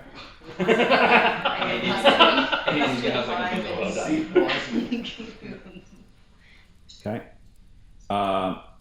And that doesn't. Yeah. Okay. And that. Yeah. Okay. Cool. Great. So next rounds. What was the roll, please, 7? 74. 74. Another good roll. Plus 45. 74 plus 45. Plus 35 as well. For allies, not. I'm not impressed by myself. One Oh, you don't get it? No. Oh, that's mean. No, I can't see my aura either. Yeah, that's not right. Wow. Okay. That was really tremendous. And Askell, pretty critical roll coming up. No pressure. Make it 100. 77. That's a good roll. Plus 35. Yep, he's plus very 25. Plus 25. That's another very good roll. These were two pretty key rolls right now. Bang.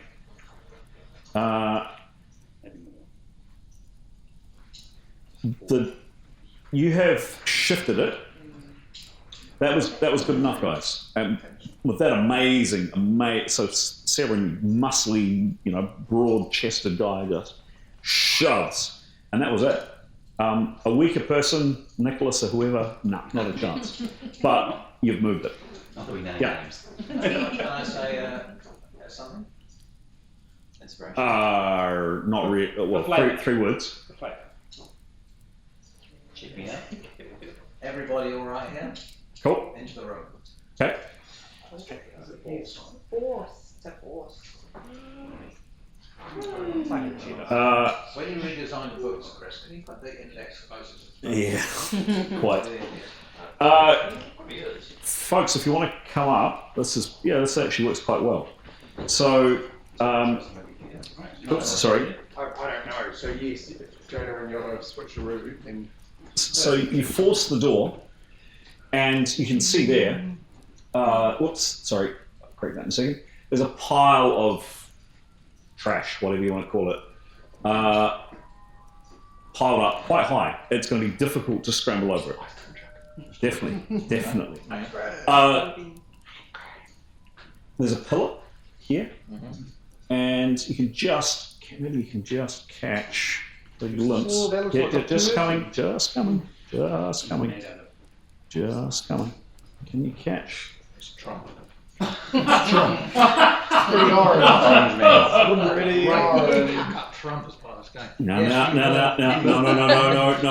Politics, please. You can just make out another pillar here. So you've opened the door a smidge. Yeah. You can see it's kind of at waist height, this pile of rubble. All right. You can see another pillar, just the edge of another pillar there, and I'll ask for a perception roll in a second because there is someone there. There is someone bending, and I'll describe who you see in a second. There is a good amount of light, and I'll show you where the light's coming from over here. There's a brazier lit, the room is well lit. There's a person here beside the door. They've stepped to kind of one side here, and there's another person here. You've got the door open that angle, yeah? So you've managed to force it open quite a lot. The person at the very far back, and before I describe, who would be looking? It would be Askell and Severin. Mm-hmm. A perception roll from both of you, please. Where is? So this is Askell. Yep. 7 is 4 and over. 22 plus 72.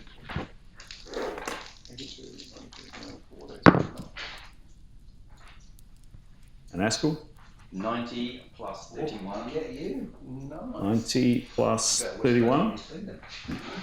Do you get plus 35 code, don't you? Oh, plus 25. Plus 35. Oh, plus 35? 25. That made the difference. Plus 31 plus 25. That absolutely made the difference. So the person by the door that you can see who stepped back a little bit looks like this. Oh. There is a person. There is a person squatting or bending down at the door at the very far back, frantically doing something. Doing something here. Fiddling at the door, doing something at the door.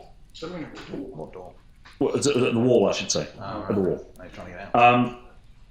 Critically, most interesting aspect, you see this man here around the pillar, and you only catch him for a second or two. But you see this person peering around the pillar. Oh, what? Who's there? That's Torish. That's Pepalis. And we are into rounds in a second. You just take a drink and then game on. Yeah. Excuse me, you're supposed to have gone. Actually, you're supposed to have gone. What is the chances? Cool. I want my PowerPoint! Yeah, do we want the bird in there? So that was Pepalis there. We want fireball. He's probably got some out. I think we need, what are we going to do? Do you want birdie in there? I'll just leave you alone. Something in there. Purple ball. Ask that 25 made all the difference. Good on you, man. Good work, Steve. We are into combat. We are into rounds. Oh yeah. Rolling on you guys. So would we have to open the door with your shirts off at the beach? High fives. Bit of top down volleyball. Team of truth. In your team. I'll get the bird in there next. And understand. We are into rounds. That's the end of that round. They don't know we're baddies, actually. They don't know who we are, right? Might do. Until you get to Our Severin just said all right in there. True.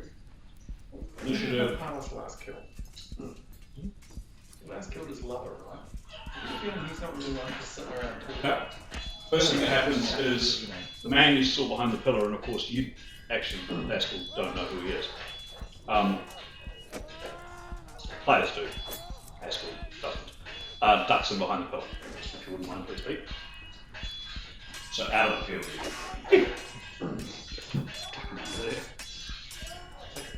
Actually, no. He looks at you and just actually, good point. He looks at you because he does know, and you're right. He'll be able to see you. Does he recognise my helmet? Knows your uncle.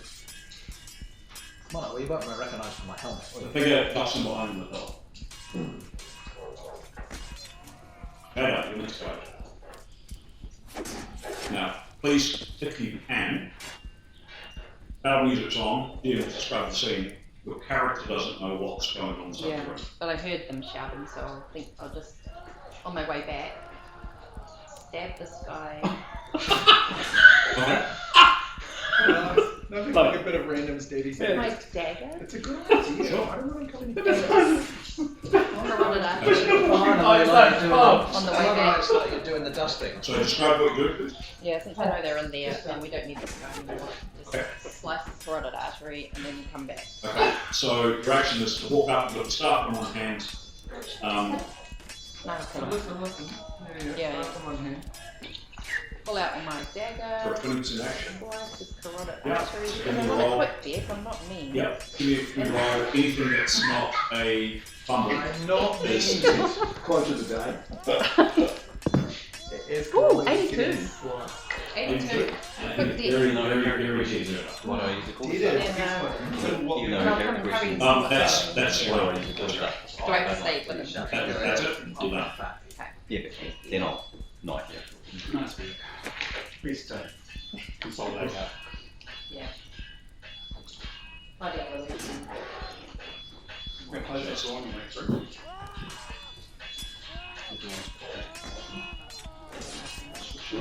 Yeah. Maybe I was tail. Kill him again. Right. Next up is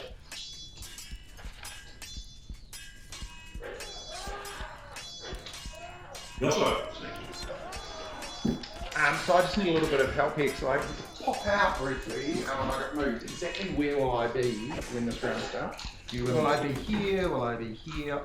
So he came and changed places. 2 rounds to open the door, so how far can you get moved? A long way. He's got a big gate. It's about 60 feet around. 67 actually, I think. So 120 feet in 2 rounds. Well, you'll probably be with us then. Okay. Would his sword be out? Well, yes, He'd be crazy not to get it out. Everyone else's sword is out, so his sword would already be out. So I think he'll have an opportunity action, and the action will be, I case if anyone comes through, stabby. Cool. Right, what we're going to do, if you don't mind shuffling down a smidge, we're just going to move this camera down a little bit more just to take in some of the action. But there's great. Thank you. If you can tilt it, yeah, that's good. That's good. Cool. Sorry, Stephen. I cut you off there. No. I lost my gun. No, also you're doing an action. I told her to do it. Okay. Was that an opportunity? Or Was it opportunity action? Stabby has been on a here because it's too crowded at the door. Oh my. Maybe just pick. Yeah. Next up. Actual, maybe these his braziers that we Eskel would like to, having seen that person there, that one and the other person briefly, he'd like to take a step back and then just say, seen 3 people in the room, closest has a pipe, spear. Yep. Yep, that's pretty much it. Okay, cool. Right. So loud enough for everyone to hear. Yep, right. Nicholas, you're next to it. Can the bird fit through the door? No. Right, so Stephen's in the way. Correct. So opportunity action to move into the room. And this thing is 9 foot tall and wide, so no, it can't fit through this gap. Okay. The door's open enough so you can see in, but it's not fully open. Right. Then right. It would be enough for a human being to fit through, not the bird. Nicholas would jump through with me. Oh, yeah, Nicholas would jump right. He will hold his action. So definitely 7 and an Askel, a human can fit through the gap, no problem. The bird can't. Okay, cool. Nicholas will begin with here. Cool. 7. That was a tremendous strength. What would it take for Severin to attack the guy?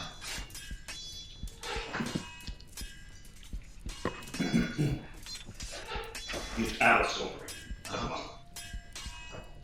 moment. He's even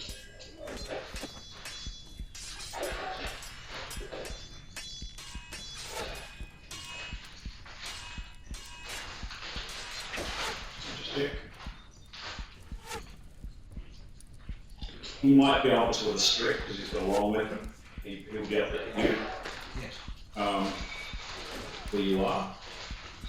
You cannot, definitely. You will need to make an all or nothing hard maneuver to scramble over that rope. It just seems crazy. That ain't gonna work. In which case, he's going to step aside and say, Tenya. Well, let's think about this. He'd be stepping aside. Oh, whoops. Has anyone, sorry Chris, has anyone actually told the party it's 12 ash per post? No. Well, Askel doesn't know.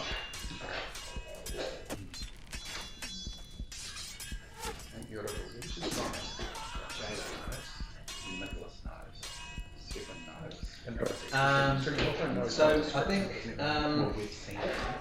Seven would like to step back and say, Tenya throw. Tenya throw 20 feet. Okay. I agree with that person. Yeah. 20 feet. Yeah. But obviously that won't take that long. Yep. So he'd like to do a section roll and then do that. Cool. Done. Great. Perfect. But then he'll step out of the doorway. Yeah. Yep. No, got it. Perfect. So that took 10%. So you've got 90% of your action left. Okay. What I can see. As much as you can see. Sure. Give me a rock. 52. 52. His perception is 72.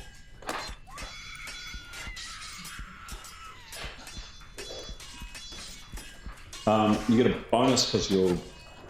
This is less about. I've tried to make this distinction before. It's less about perceiving an object and taking in situational awareness. Yeah. So I'd give you a bonus of 10% action, 30, 40, 50. Sorry. 40, 60, 70, 80, plus 40. Okay. Severin, you think you hear, as you do that, you think you hear a grunt and the movement of metal to the other side of the door, so close to where Askell was. Actually, Askell technically, Askell, what do we have to see through there? So somewhere from over here, you think you hear like a grunt. Right, okay. And the clink of metal or something metal, something going on there. Okay. That's his round. Okay, so, sorry, how much perception for a round? 70. He used 10% to speak. Yep. He used 30% to look, three words. and then you, yep, 3 words. Another behind door. Cool. Another behind door. Another behind door.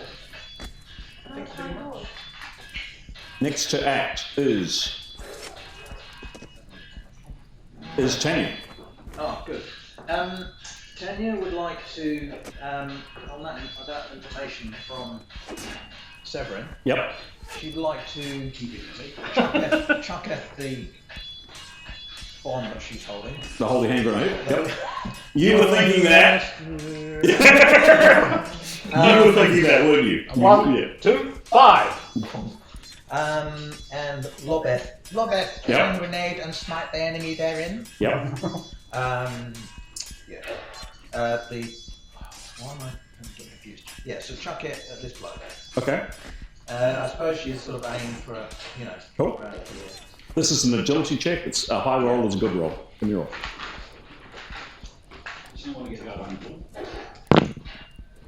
Oh, 99, anyone? Whoa! Roll again.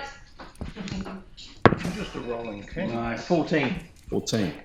I'm going to give you a bonus on what happens on the base of that. Nice rolling. Plus 25. And her agility Third is round, plus plus 25. 35. Place that exactly where you want it. 35 and then plus 25 also. Goes behind the door there, 25. It's a 20-foot radius. It's 20 foot. So I think she'll put it, well, the door's like that. 20 foot is that much. That much. Look here, I should be that much away from us, right? Yeah, yeah. Sorry, what was it? Sorry. Yeah, no, I got it.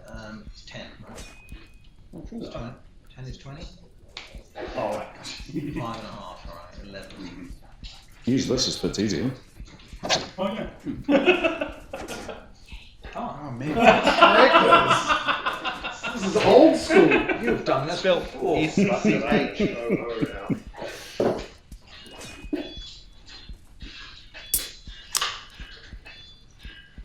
There, right? No, because that'll catch up. So there's a wall. No, because he's moved back. Oh, okay. And he's doing that.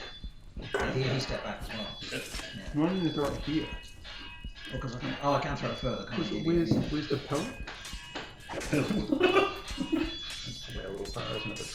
Well, if there's a guy there, and there's a guy there, and it's 20 foot, I guess I'll put it there. It's going to get behind the pellet. Right, no. Oh, should I go a bit further? No, hang on. Hang on a minute, wait a minute. Bear with. They're gone now. Yeah, okay, got it. Okay.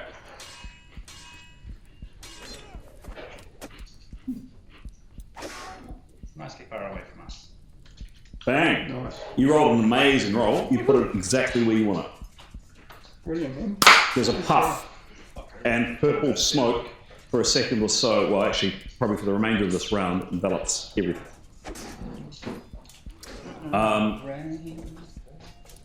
And I am going to give you a bonus on that because that was a particularly well particularly well thrown shot. Thanks. That's cool. The hardest, like the Kobe Bryant. Oh, Kobe Bryant. Yeah, just within range. Michael Jordan. Just who's the new? Oh, yeah. Can't remember. And that was my intention was to get Yeah, I asked about Michael Jordan. He's like 20 years ago. He's got he's fucking sleep. Yeah, He's coming in and sleep. You eat him? I think even he's on his Twilight is playing. I think we need to push through, right? Even he's on the Twilight is playing. Secure them. That's cool. Yeah. And Oh yeah. so push to the next round. Well, it depends if this guy goes down. If he doesn't go down. That's good. Or you take the hit the shield, parry and stuff. Yeah, true. Okay. Nothing. Full, Severin could go full parry if you two open the door more. Sweet, yeah. We do just need to do It's a good idea. Don't worry, James will be in this thing. LeBron James. Okay. No, That's who you were. LeBron James. Who was doing that?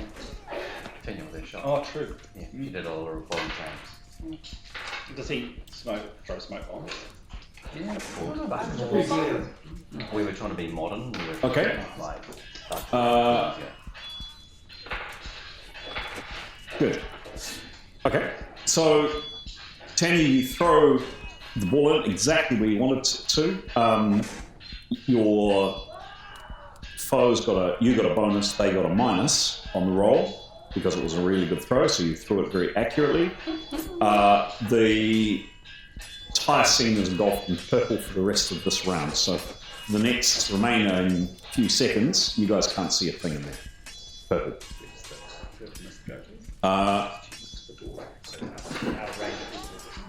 You could still push the door outside. No? You could still push the door open. Just things like that. My personal strength is pretty shit, but yours might be right. 94 plus 34. That's pretty good. Strong. You're strong, get it. What was your action? Plus you get that bonus anyway. Yes, That's right. So if you could shove that door open. oh, I just take a step back. Is it like no? Oh, I can see three people. Okay, he does that. It wasn't like I ran 20 feet away. And basically, just as the dust is beginning to clear, there is this clatter of noise, metal. Clatter, clatter, clatter, clatter. Basically, where Severin thought you heard something. Oh, okay. That is the end of the rounds. I've got an opportunity action. Oh, you do? I'm going to switch my action. That's 10%. Correct, yes. And then with the remaining 90%, I'm going to get the door a good hard shut. Okay. Sure thing. Give me... Severin's out of the way, Asker's out of the way, the door's... Tanya's in the way part of it, but no, there's two spaces. Give me a roll, So please. he's just outside the... Yep. Yep. 65. 65. Plus 35, plus 35, or 34. 65 plus 35. Plus 34 plus 35. Yes, yes, yes, we are. 70 plus 65. 70 plus 65. Come on, who's good man? Yep, you shove it. I mean, there's a whole bunch of rubble and bits from the ceiling and boxes and stuff, but Yotto, you put your not inconsiderable strength behind it, and yes, the door opens that much more. And this is what you will see. No, I'm good. I'm good. Well, if I see Torres, he'll go bananas. He doesn't know what it looks like. He has a clear description of him, yeah, so he definitely does know what he's about. Don't. He's got a description by, so if Torres is Black this guy, basically blue shaved head. With breasts. It's one of his three goals is to kill him. Okay. It's not fully open, but it has opened that amount. So you've seen that there is person there, person that you Askell saw ducking behind a pillar, another pillar here, and a pillar here. I don't see the person behind the pillar. Sorry? I don't see. Yeah, no, because it's purple. This one. It's purple this one. So Askell, you're it's not Askell. Yotto, you're up at the door. Okay, next round. It's probably not cool, actually. I'm gonna next. cast, Chris. Does it make a difference? Yes, it does. So I'm about to do initiative. So initiative is rolling initiative, and is there a change to initiative? Yotto? You're going to cast, but I'm Yes. just going to need a reminder of how I do this. What's your spellcasting ability? Your stat? Or better, what's the difference between your spellcasting ability and your quickness? Quickness is 19 and you're a presence user? Yeah, plus 3. Plus 3, Right? so hang 19 on. minus 19. Hang on, no, I'm wrong. Empathy. Oh no, I'm right. Okay, so negative 16. Negative 16. So no, You sorry. are faster. You are faster than you are. No. 19 No. for quickness, 22 for empathy. I am So plus misunderstood. 3 on Plus top of 3. it. Yeah. Plus 3. I thought it was the bonus was 3. Oh, right. No, sorry. Cool. Great. Initiative is rolled, and we are off. Okay. There's definitely shouting going on inside the room. It really is too confused to hear what's going on. The dust is now settled from last round. Jada, the next swag.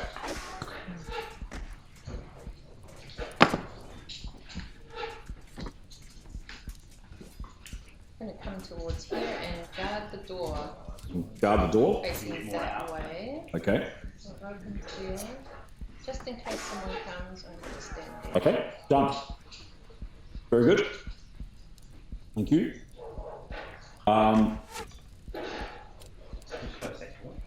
Nicholas, you're next to it. Nicholas would like to. Is the gap big enough for the bird to get through? Sorry. Let's have a look. I just knocked that. Is that all right? Oh, yeah. Sorry. Yeah, no, that's good. That's good. That's good. Is it big enough for the bird to get through? Yes, it is now. But that shove by Yotto was the purple one. But there's someone in the way, so we probably just can't get it through. Correct. Yotto's standing right in front of it. So Nicholas will hold action. If there's an opportunity for him to get the bird through, as in Yotto moves out of the way, or it's clear, he'll move it through. If not, he's going to move up and get something out of his pack. Okay. Done. How many of those balls was I stupid enough to give you? We picked up 5 on the way down the canyon. We had some before that, and we've used 1, 2 now. You've used 2. But I think we had more. But Nicholas has gotten his inventory 3 left. Cool. Whoops. Cool. Yotto is next to it. He's going to cast Shield. Okay. It's an instantaneous spell. Give me roll. Only fails on a 1 or 2. 14. 14. The spell goes off. That was a 10% action. It's got 90% left to act. The purple stuff has. It's gone. Yep. It's set. Yep.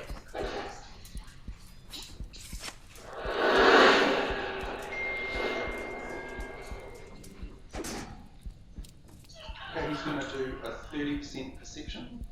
Okay. And he's particularly looking to see if he can see who is in this room, because he's being in front of the door. Right? Sure. Yeah, no, he is right on point. Yep. Come on, give me 100, give me 100. 76. 76. Plus 48. Cool. Where's the bird? The bird's waiting. If the door clears, the bird's going to move in. Okay. If the door doesn't, Nicholas has got something else to do. So that's pretty clear what he's going to do next. 76 was all right. Correct.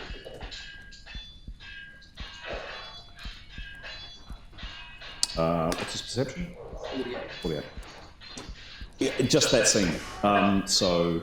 Then with the other 60% of his action, he's essentially going to clear out of the way by moving back. Yep. Yep. So the bird, well, so we're down the way. So the door is clear for arrows or. That's the bird's good. Okay. Whatever it might be. Let's come in. Yep. Move right way in and wants to come and attack this guy. How does it move? Flies. That's all it says, so I mean, Okay. Okay. Yep. Fly. I thought it was walking through the door. it's flying. Okay. A 9-foot thing cannot fly through that door. Okay, so it can't get through? It can't. Well, you told me it could get through. I was talking about walking through. Can't fly through. Wingspan would be way too big. There's no way it could get through the door. Wingspan's not a problem. It can retract its wings. Appendages on elementals can be adjusted. Or not. No, can't get through. Yeah, cool. Okay. It would need to walk through Correct. and make them difficult manoeuvres sort of thing. Correct. If it's doing that, can other people be pushing at the door to widen the gap and make it easier to get through at the same time as it's sort of clambering? No. Why not push the door as it moves? I'm going to start acting it can work. It's not a, you know, it's not a.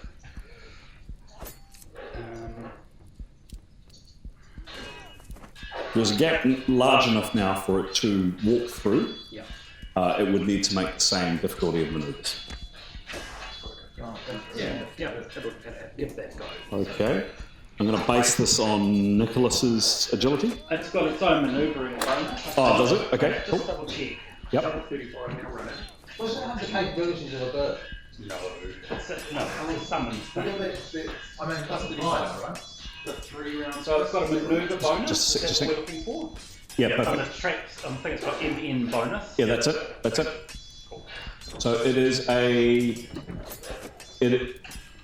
it's a hard maneuver roll, and this is, as I mentioned before, it's an all or nothing. It either makes it or it doesn't.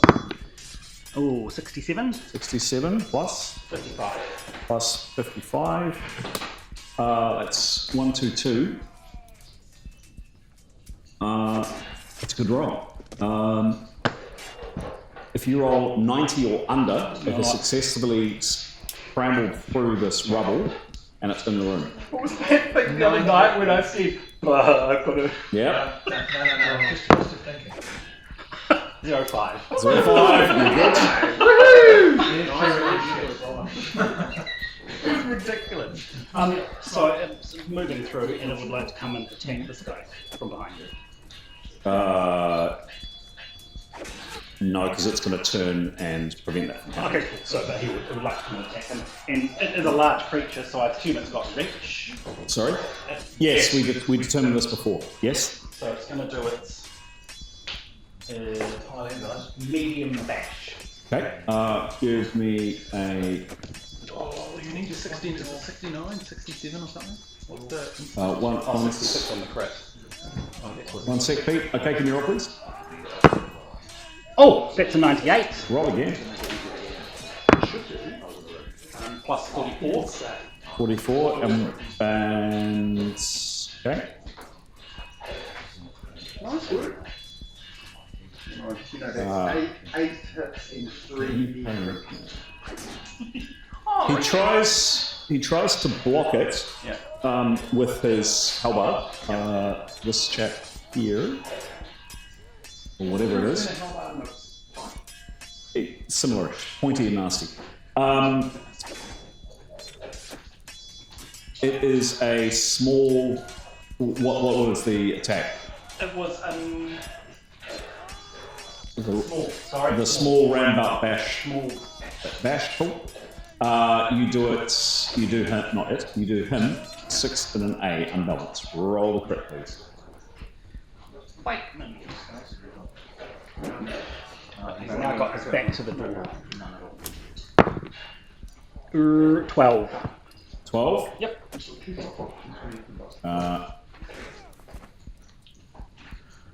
You could, you could probably get past there, couldn't you? Yeah.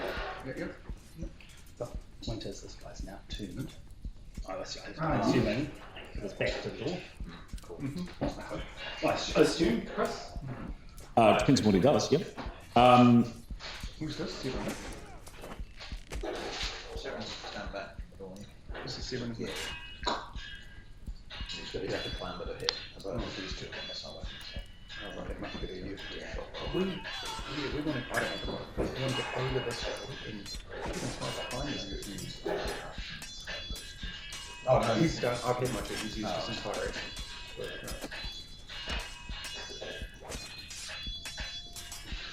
Yeah. Okay. Oh. That's strange. No, that's it. I must have clicked the wrong one. Nicholas. Next. Yotto. Oh, that's right. It was Yotto's turn, but Nicholas then acted on Yotto's turn. Cool. Next up, Askel. So he would like to clear the bird through. Yep. So he would like to come step forward again as he took one step back, and then try to shove on the door as well to try and push it even more. Oh, okay. Yeah, give me one.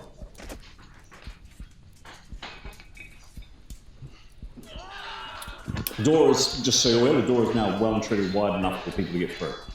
But we still have to do this hard maneuver to get through? Yes. So the hard maneuver has nothing to do with the door, it's to do with the rubble that's in front of The you. door's pretty open. The door is open. The door's pretty The open. door is open. Alright. In that case, Askel would like to clamber over the rubble. He's going to do a hard maneuver. This is an all or nothing hard maneuver. You either succeed or you fail, and you're on.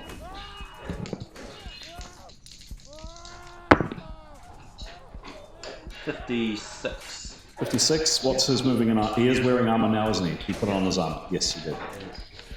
He's just a nice little +2. +2. This is what, agility? That gives you a 30% chance, 30 or under, and Askel has succeeded. Well, no. 86. 86. That's a moving maneuver failure. Give me a roll, please. And you want a low roll. Yeah. Rolls high when he needs to roll low. So roll low. 5, G. 0.5. Yeah. What was the roll? 5. 5. Askel, you psych yourself into it. You're going to go for it. You're going to go for it, and you hesitate. He hesitates, is lost, and you're standing in the doorway. The loss is your turn. Minimal. Right. Clear.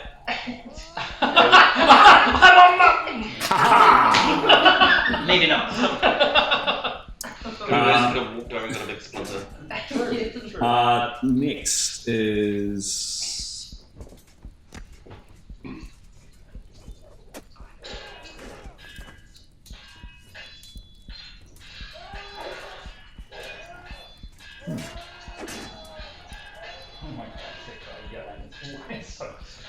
next is Seven. Seven. Askel is in the door. Did he hesitate at the door or did he hesitate here? No, he's right at the door. Okay, can I get past him?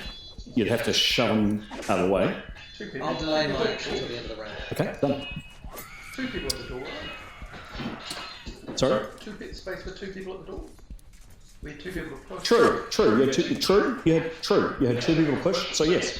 He's still got a delayed reaction. Okay, cool. Till the end of the round. Okay. Next. Next. This is a separate round from... Yeah. This man here looks around the corner and takes a shot at Askel. Which one is he? He has just stepped... No! He's not visible, is he? He's just stepped out here. Oh, and does he fall over? Yeah. Just my little figure. Okay. Ridiculously, I can't find one missing archer. That guy is an archer. He has a spear. He is an archer. Just step around the pillar. First target in the doorway. Askel. Flop. Now, Askel, you do get a. Where is Askel? Where he is? There. You do get half cover because there is rubble, etc. in between, so you do get cover for this shot. And these things are like crack cocaine. Here's the roll. Actually, I'm going to roll why don't I roll the roll out the front just for a change? Coming at you. We want this to be really low, right? It's pretty low. Did you just jinx my dice roll, Giles? Bam! You should roll in the open more often.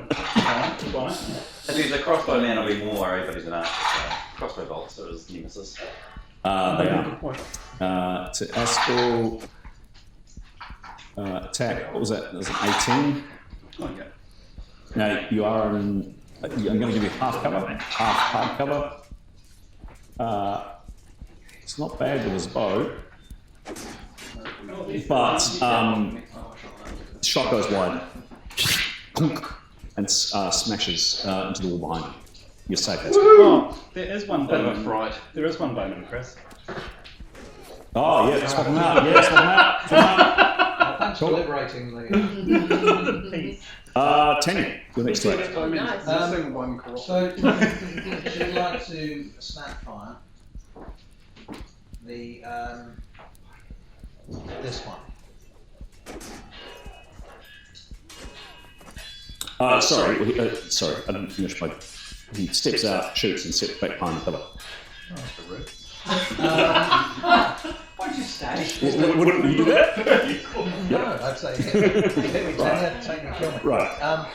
She'd like to step forward, snap fire this guy, or if that happens to be there, I doubt he will be. Snap fire forward. This guy Right in the back. So yeah, step right here and shoot that one in the back. Okay. And then In the back at point blank range. Cool. So, no, Lunch is here. 5 minutes. Is it here? In 5 minutes, Alex? Okay, cool. We'll complete this round. This is nearly the final action. Give me the shot. Rear attack. Hey! Oh, man, you are on fire! 94. Ridiculous. Nice shooting, Tex. Is that pikeman? Huh? Pike?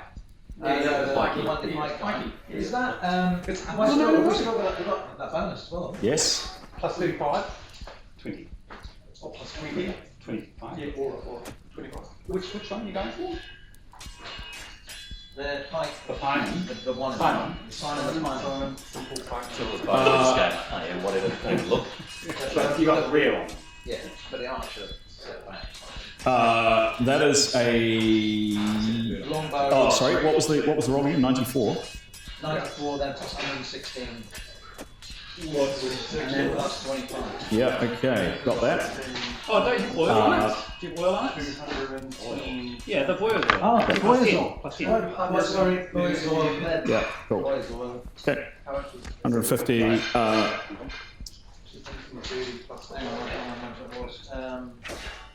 Longbow. Boys oil is plus 5. Got it. 235 is just insane. 2, 3, 4, 5, 6, 7, 15. That is a whopping 29 in an E. No, just give me a second, please. Not right now. It's an E and a secret. C. See, I think he's playing error like Is it? 64 on the E.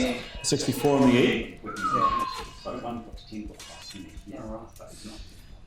Hits him in his arm.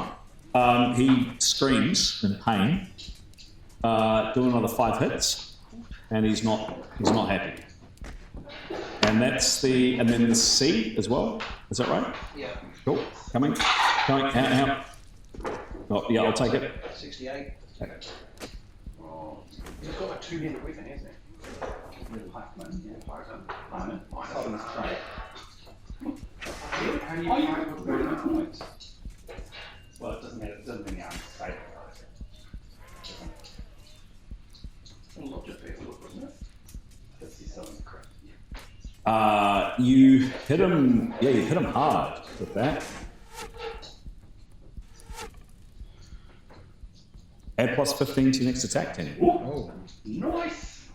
No more hits. No more hits. So that hits him in the army as a two-handed. Can someone remember that? Because we're going to. Yeah, it will do. Well, not if it doesn't. If it incapacitates the arm, definitely. And he is up. That is the end. What? Severin. Very nice. Yes. Severin would like to enter the room. Same again? Coming in through here. Yeah, so... You didn't say that Tanya moved. Yeah, I did. I said she moved back at the end of her. Okay, all right. So there is space because Askell's on one side, Severin's on the other. Can you roll? This is the hard maneuver. 25, not wonderful. Minus 12, I think. 12, but...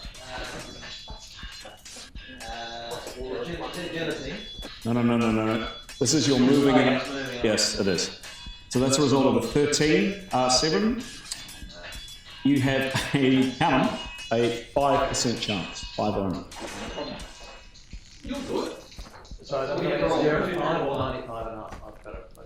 It's always down, so it's below. It's either 1, 2, 3, 4, 5. I'll just roll that. Oh, make it move. 41. 41. Roll and see what happens. Maybe you might be like Askell and just freeze. Give me roll. 29. 29, not bad. 29. So as you're getting over Severin, you slip.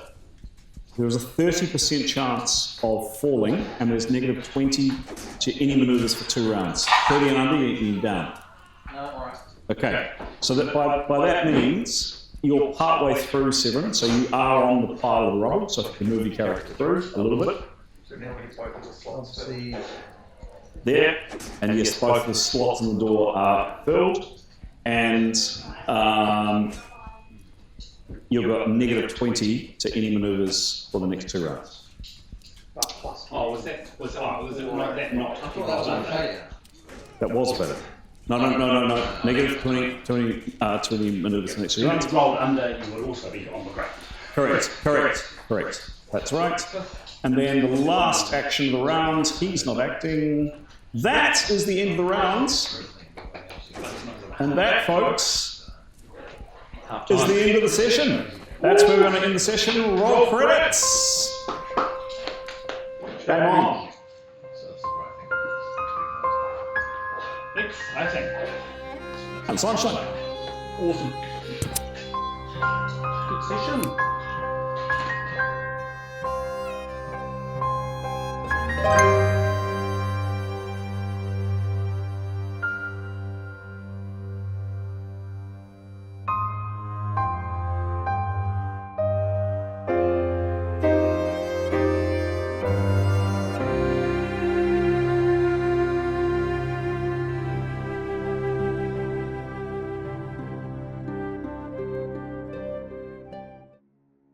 Hello, and welcome to Kirby Character Questions.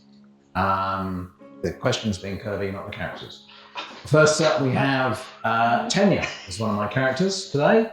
This is the first day's gaming, questions 1 to 5. The first question for the team is, what is Tanya's profession?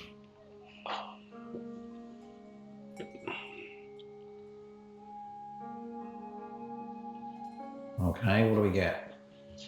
We got Hunter correct from Pete. Can't read what that says. Steve. No, Wrong. sorry. No, good Ranger. No, I misread the question. Okay. 1 for Pete. Hey, you're on a roll. She's a half elf. Question number 2. I think so. Half elf. What 2 spells can Tanya cast from her magic bow? Oh, what? Oh, no, hard, huh? 2 spells. But if you've been paying attention to the last couple of sessions, she's done both of them. That's a Kirby one. Spells. Oh, damn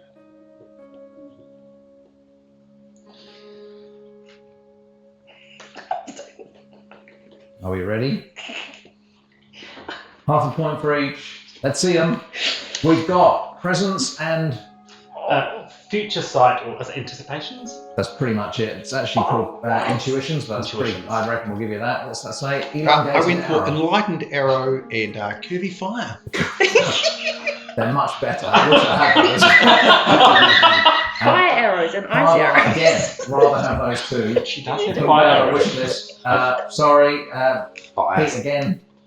But she does have fire arrows, but those are actual Yes, arrows. that was probably tricksy. I should have done that first, but that was quite hard. All right, this is another tricky one. Who was Tanya's father? Mr. Tanya. Oh no, who was he? He's played quite a prominent Who was role. Tanya's father? Tanya's father was Tanya's father. I need to pay more attention when we play.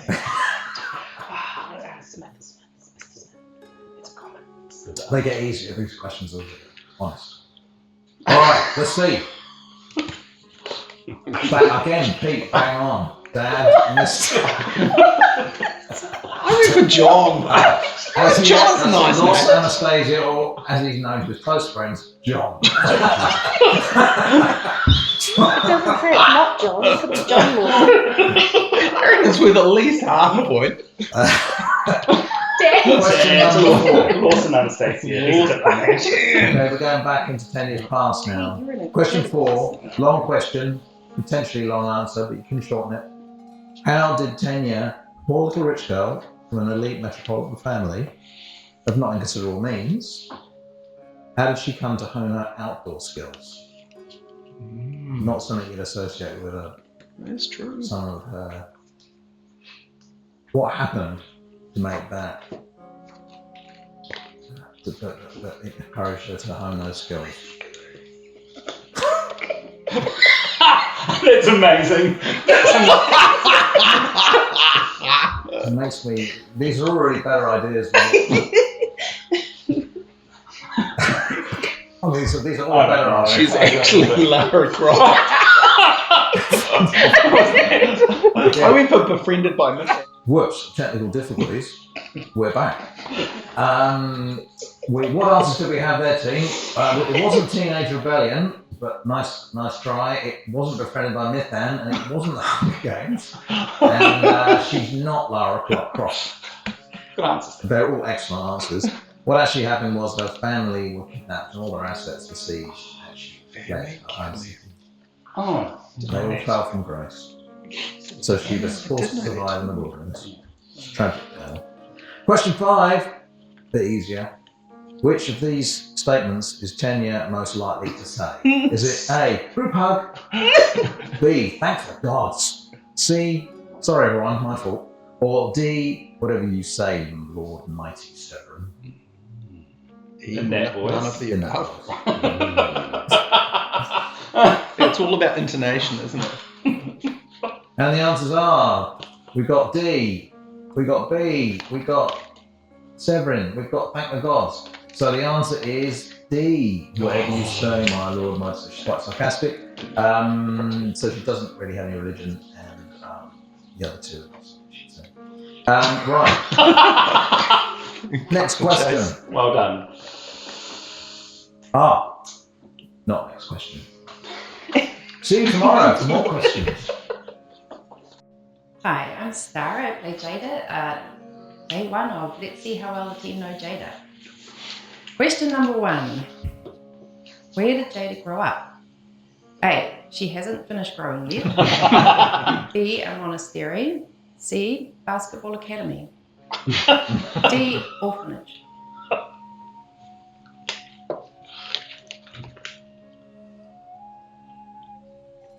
Yes. Wow. I thought someone would pick orphanage. Okay. 2. What physical attribute did Jada get bullied for while growing up? A, height. B, big feet. C, calluses. D, green eyes.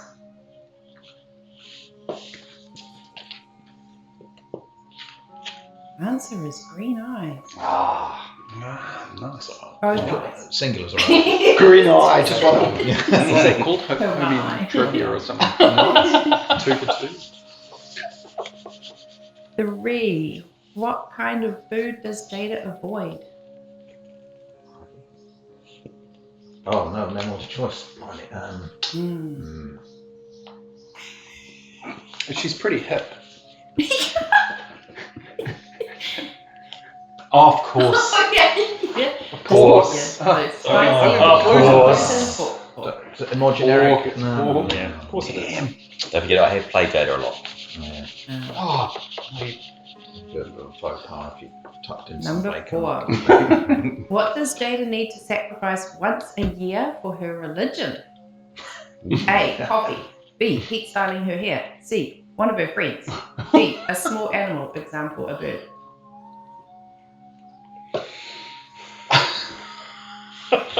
Yeah, well done. I'm pretty tempted to go for B. Bird, yeah. Come on. It's like it's a big sacrifice, let's be clear. Number 5. What is Jada's lifelong career goal?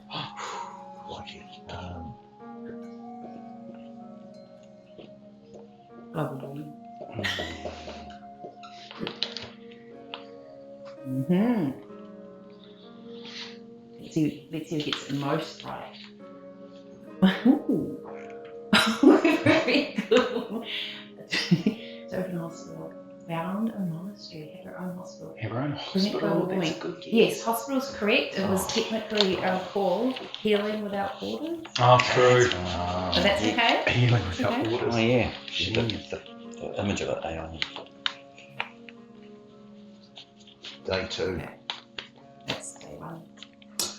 And now time for Severin's questions on day 1. So question 1 is, what is Severin's profession? This should be obvious, shouldn't it?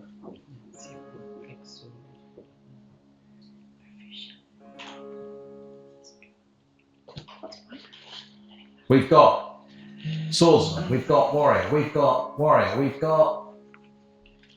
Tinker. Genius. No one tinkers quite like Severin. This must be true. Pete again. He's running away with us. He is. He's ahead of the Question 2. This is okay. This might be a little more difficult, but it's been mentioned several times. What is Severin's favourite music? And this is something he sings himself. Does it a lot. I mention it quite a lot, but it is a tricky one.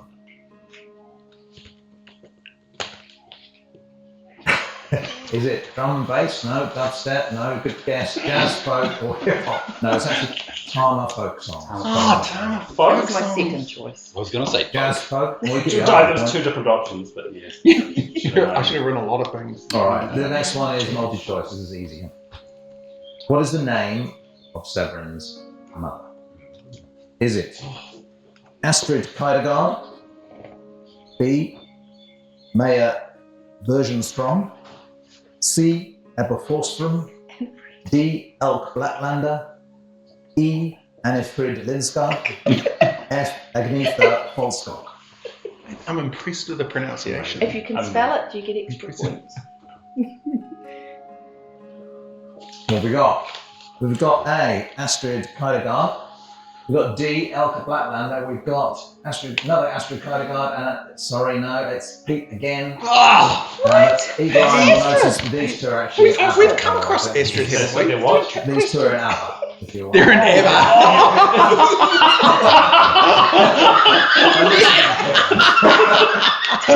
I thought they sounded familiar.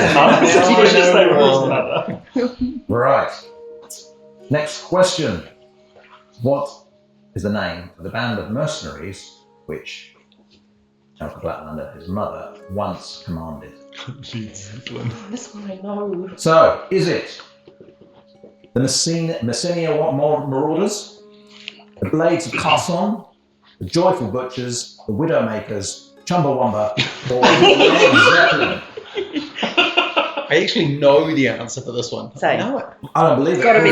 We've got, Gotta be. It's gotta be. Everyone's got Joyful Butchers, I think. They have. Well done. 1. I'm going to get 1 for Severin. Yay! Okay, for a character question. I'm not going to tell you, Tom. Which of these phrases is Severin most likely to say? Is it, better we fight together? B, maybe we should hide? Is it, my numbering's off. We're going to jump straight to F just to confuse you. The proletarians have nothing to lose but their chains. Or ogres, best you go at the front. Or E, every man for himself.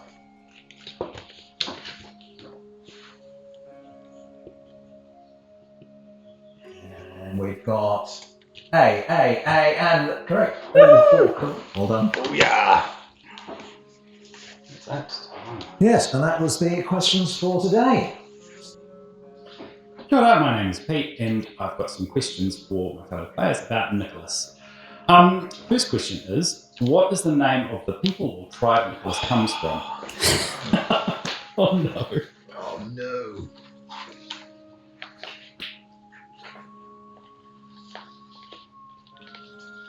Ooh. Mara is correct. Oh, this is a great answer. Yes. I mean, no. Fortunately. Second question is, what is Nicholas's profession? Oh man. I'm not going to write my answer down. Just... Ooh, close.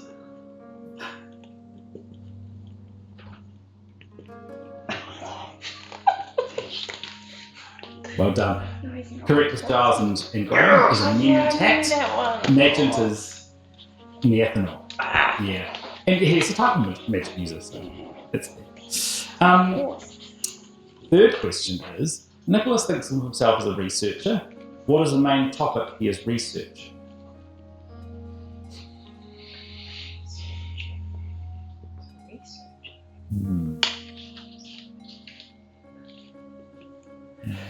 Oh, this is hard. That's another excellent answer. So the correct answer is the effect of pain, trauma, and suffering on humanoid minds, which is why I talk to people. No, why he feels he needs to talk to people. Put people through trauma is what he feels he needs to do. So I would say humans and brains is the closest. But dinosaurs are global warming. I don't know how they fit into Global warming. Could be.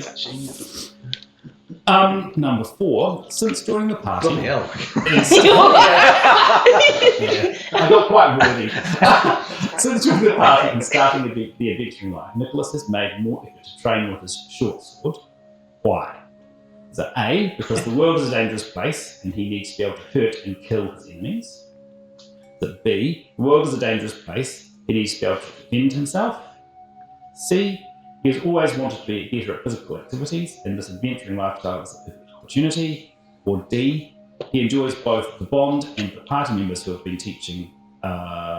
Teaching is probably Severin and Aspel, and he likes observing their personalities while they teach. Shall I read those again? Yeah. What? So can you move first your one arms is so we first one is he wants to kill people. Second one is he wants to defend himself. Third one is he always wants to get better. Fourth one is he just likes the interaction with people. Surely. Correct answer is B. Oh. So his whole point is he's training short swords to parry. Yeah. All the time. Yeah, he got it the wrong Yeah, way. that's right. Mirror vision. Oh, Upton P, was it? You need to look at an M.E.R.P. You've done well. And the last question for this one is, how does Nicholas feel about his Mara heritage? So is it A, he's not proud of it, but he does acknowledge it, somewhat disdainfully. He certainly sees himself as Thracian. B, he's quite proud of the traditions and the ways of his people. He feels it's a sign of strength that they have maintained their cultural identity in the face of colonial power. C, he hates his Mara heritage, but he thinks they're savages and barbaric. He does whatever he can to hide his association with his culture. Or D, he's indifferent. He isn't interested in being defined as either his Mara heritage or his Thracian. Not quite wordy answers, apologies. And for one last one. He's drawing a picture. The answer is A. Oh, so he's not proud of it, but he doesn't ignore it. And that's the end of our questions for today. Very good. Hi, I'm Anthony, and I play Askel. My few questions for day 1. What is the name of Askel's home city? Oh, bloody hell. Extra points if you can spell this name. I'm going to kick myself. I'm not.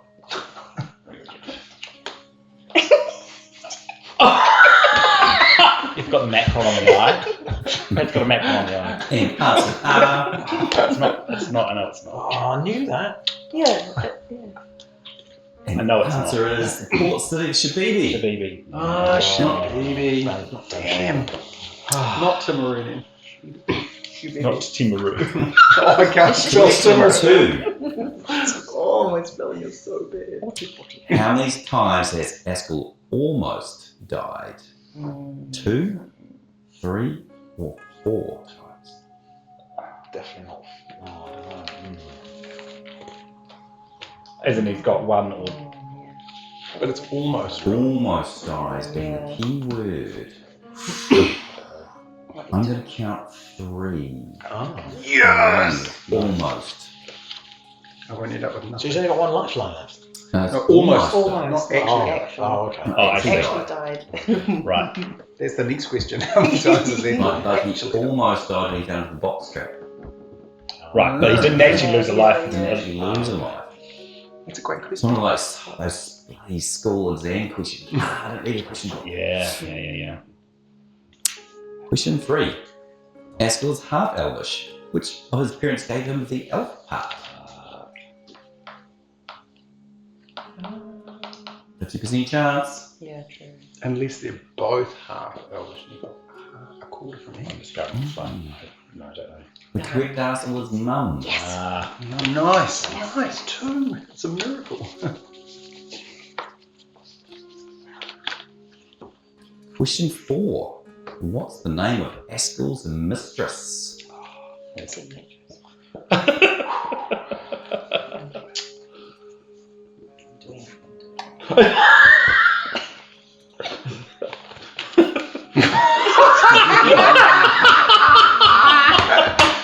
Genius! She's a smart woman. I reckon Barbarella. I like Barbarella. And the correct answer is Dina. Oh, very good. Yes. I don't know if it's From Steve. That one. Oh, that's your sword. isn't it? Yes. That's yes. Last question for the day. Does Haskell use a cutlass or a scimitar?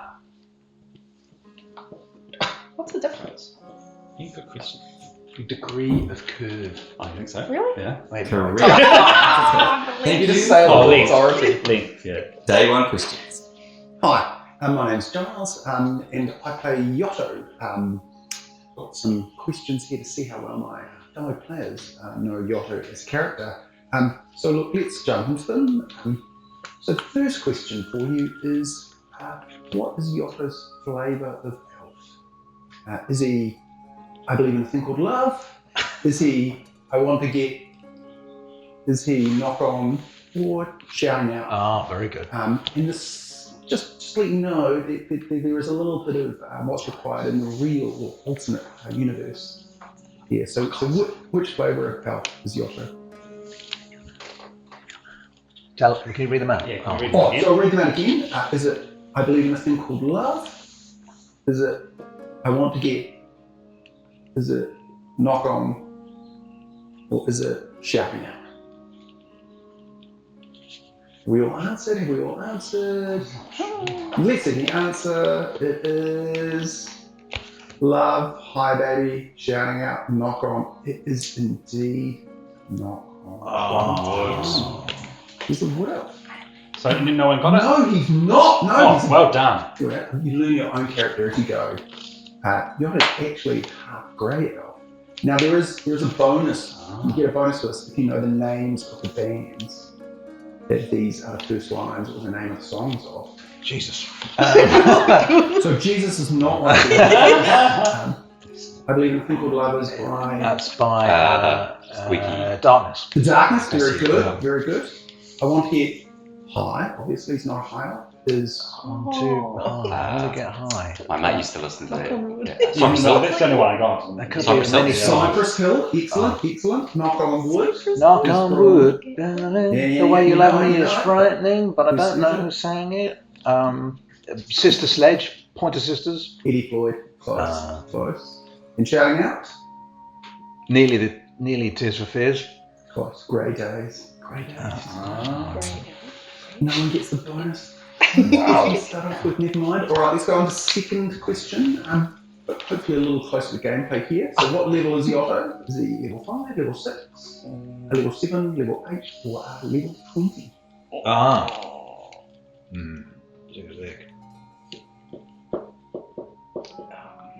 You're not going to do very well then. Alright, we'll answers. Let's see.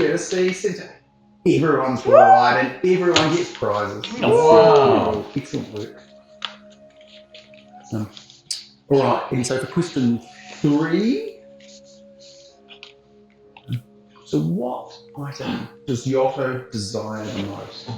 Is it the amulet of doubling of power points, the earrings of tripling of power points, the socks of quadrupling of power points, or the dress of quintupling of power points?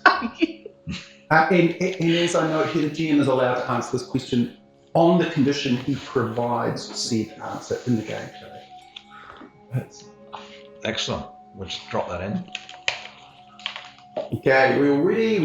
And the answer is dress and it's indeed. He wants the dress of conflicting. Well done for dress. Excellent work. No, it's not. It's just not the most number of power One of points. those very So happy that's a words. yes by me and 2. Yeah. 3. Basically, Giles is just trying to tell us he'd be more comfortable in a dress. Yeah. I'm guessing that. What can I say? A powerful dress. Is that what called power dressing? It's indeed power dressing. Very nice. All right. So question number 4. What scarred Yotto's face? Oh, I knew it. Homework would have been good here. Yeah. So, was it a gaming mistake, chance mistake, with his no dashing? Was it just so crikey can I read the answers myself? Oh, don't go away, slides. Was it just a chance leading to a beating by his father? Was it? Beautifully crafted. Sorry, I can't read them. Look at the screen behind you. I'm going to. Was it a great misfortunate chance encountering with the TPP? Or was it guns more than chance? I don't know what that means, but absolutely. All right, we'll answer. Let's have a look. And we have 3 TPP tricks. Excellent. Again, everyone wins and everyone gets prizes. Nice work, team. But the last question of today's session is what class is Yotto? Is he number 1, a warrior? Is he number 2, a mage? Is he number 3, a warrior? Is he number 4, a mage? Or is he number 5, a warrior mage? I like this question. Yeah. And the answer is warrior mage. Hey. Excellent work, team. Good to see. Brilliant. Terrible that Haskell got that one wrong. Haskell cannot get on for any reason. Can't wait till tomorrow to hear the other Thank you part. very much.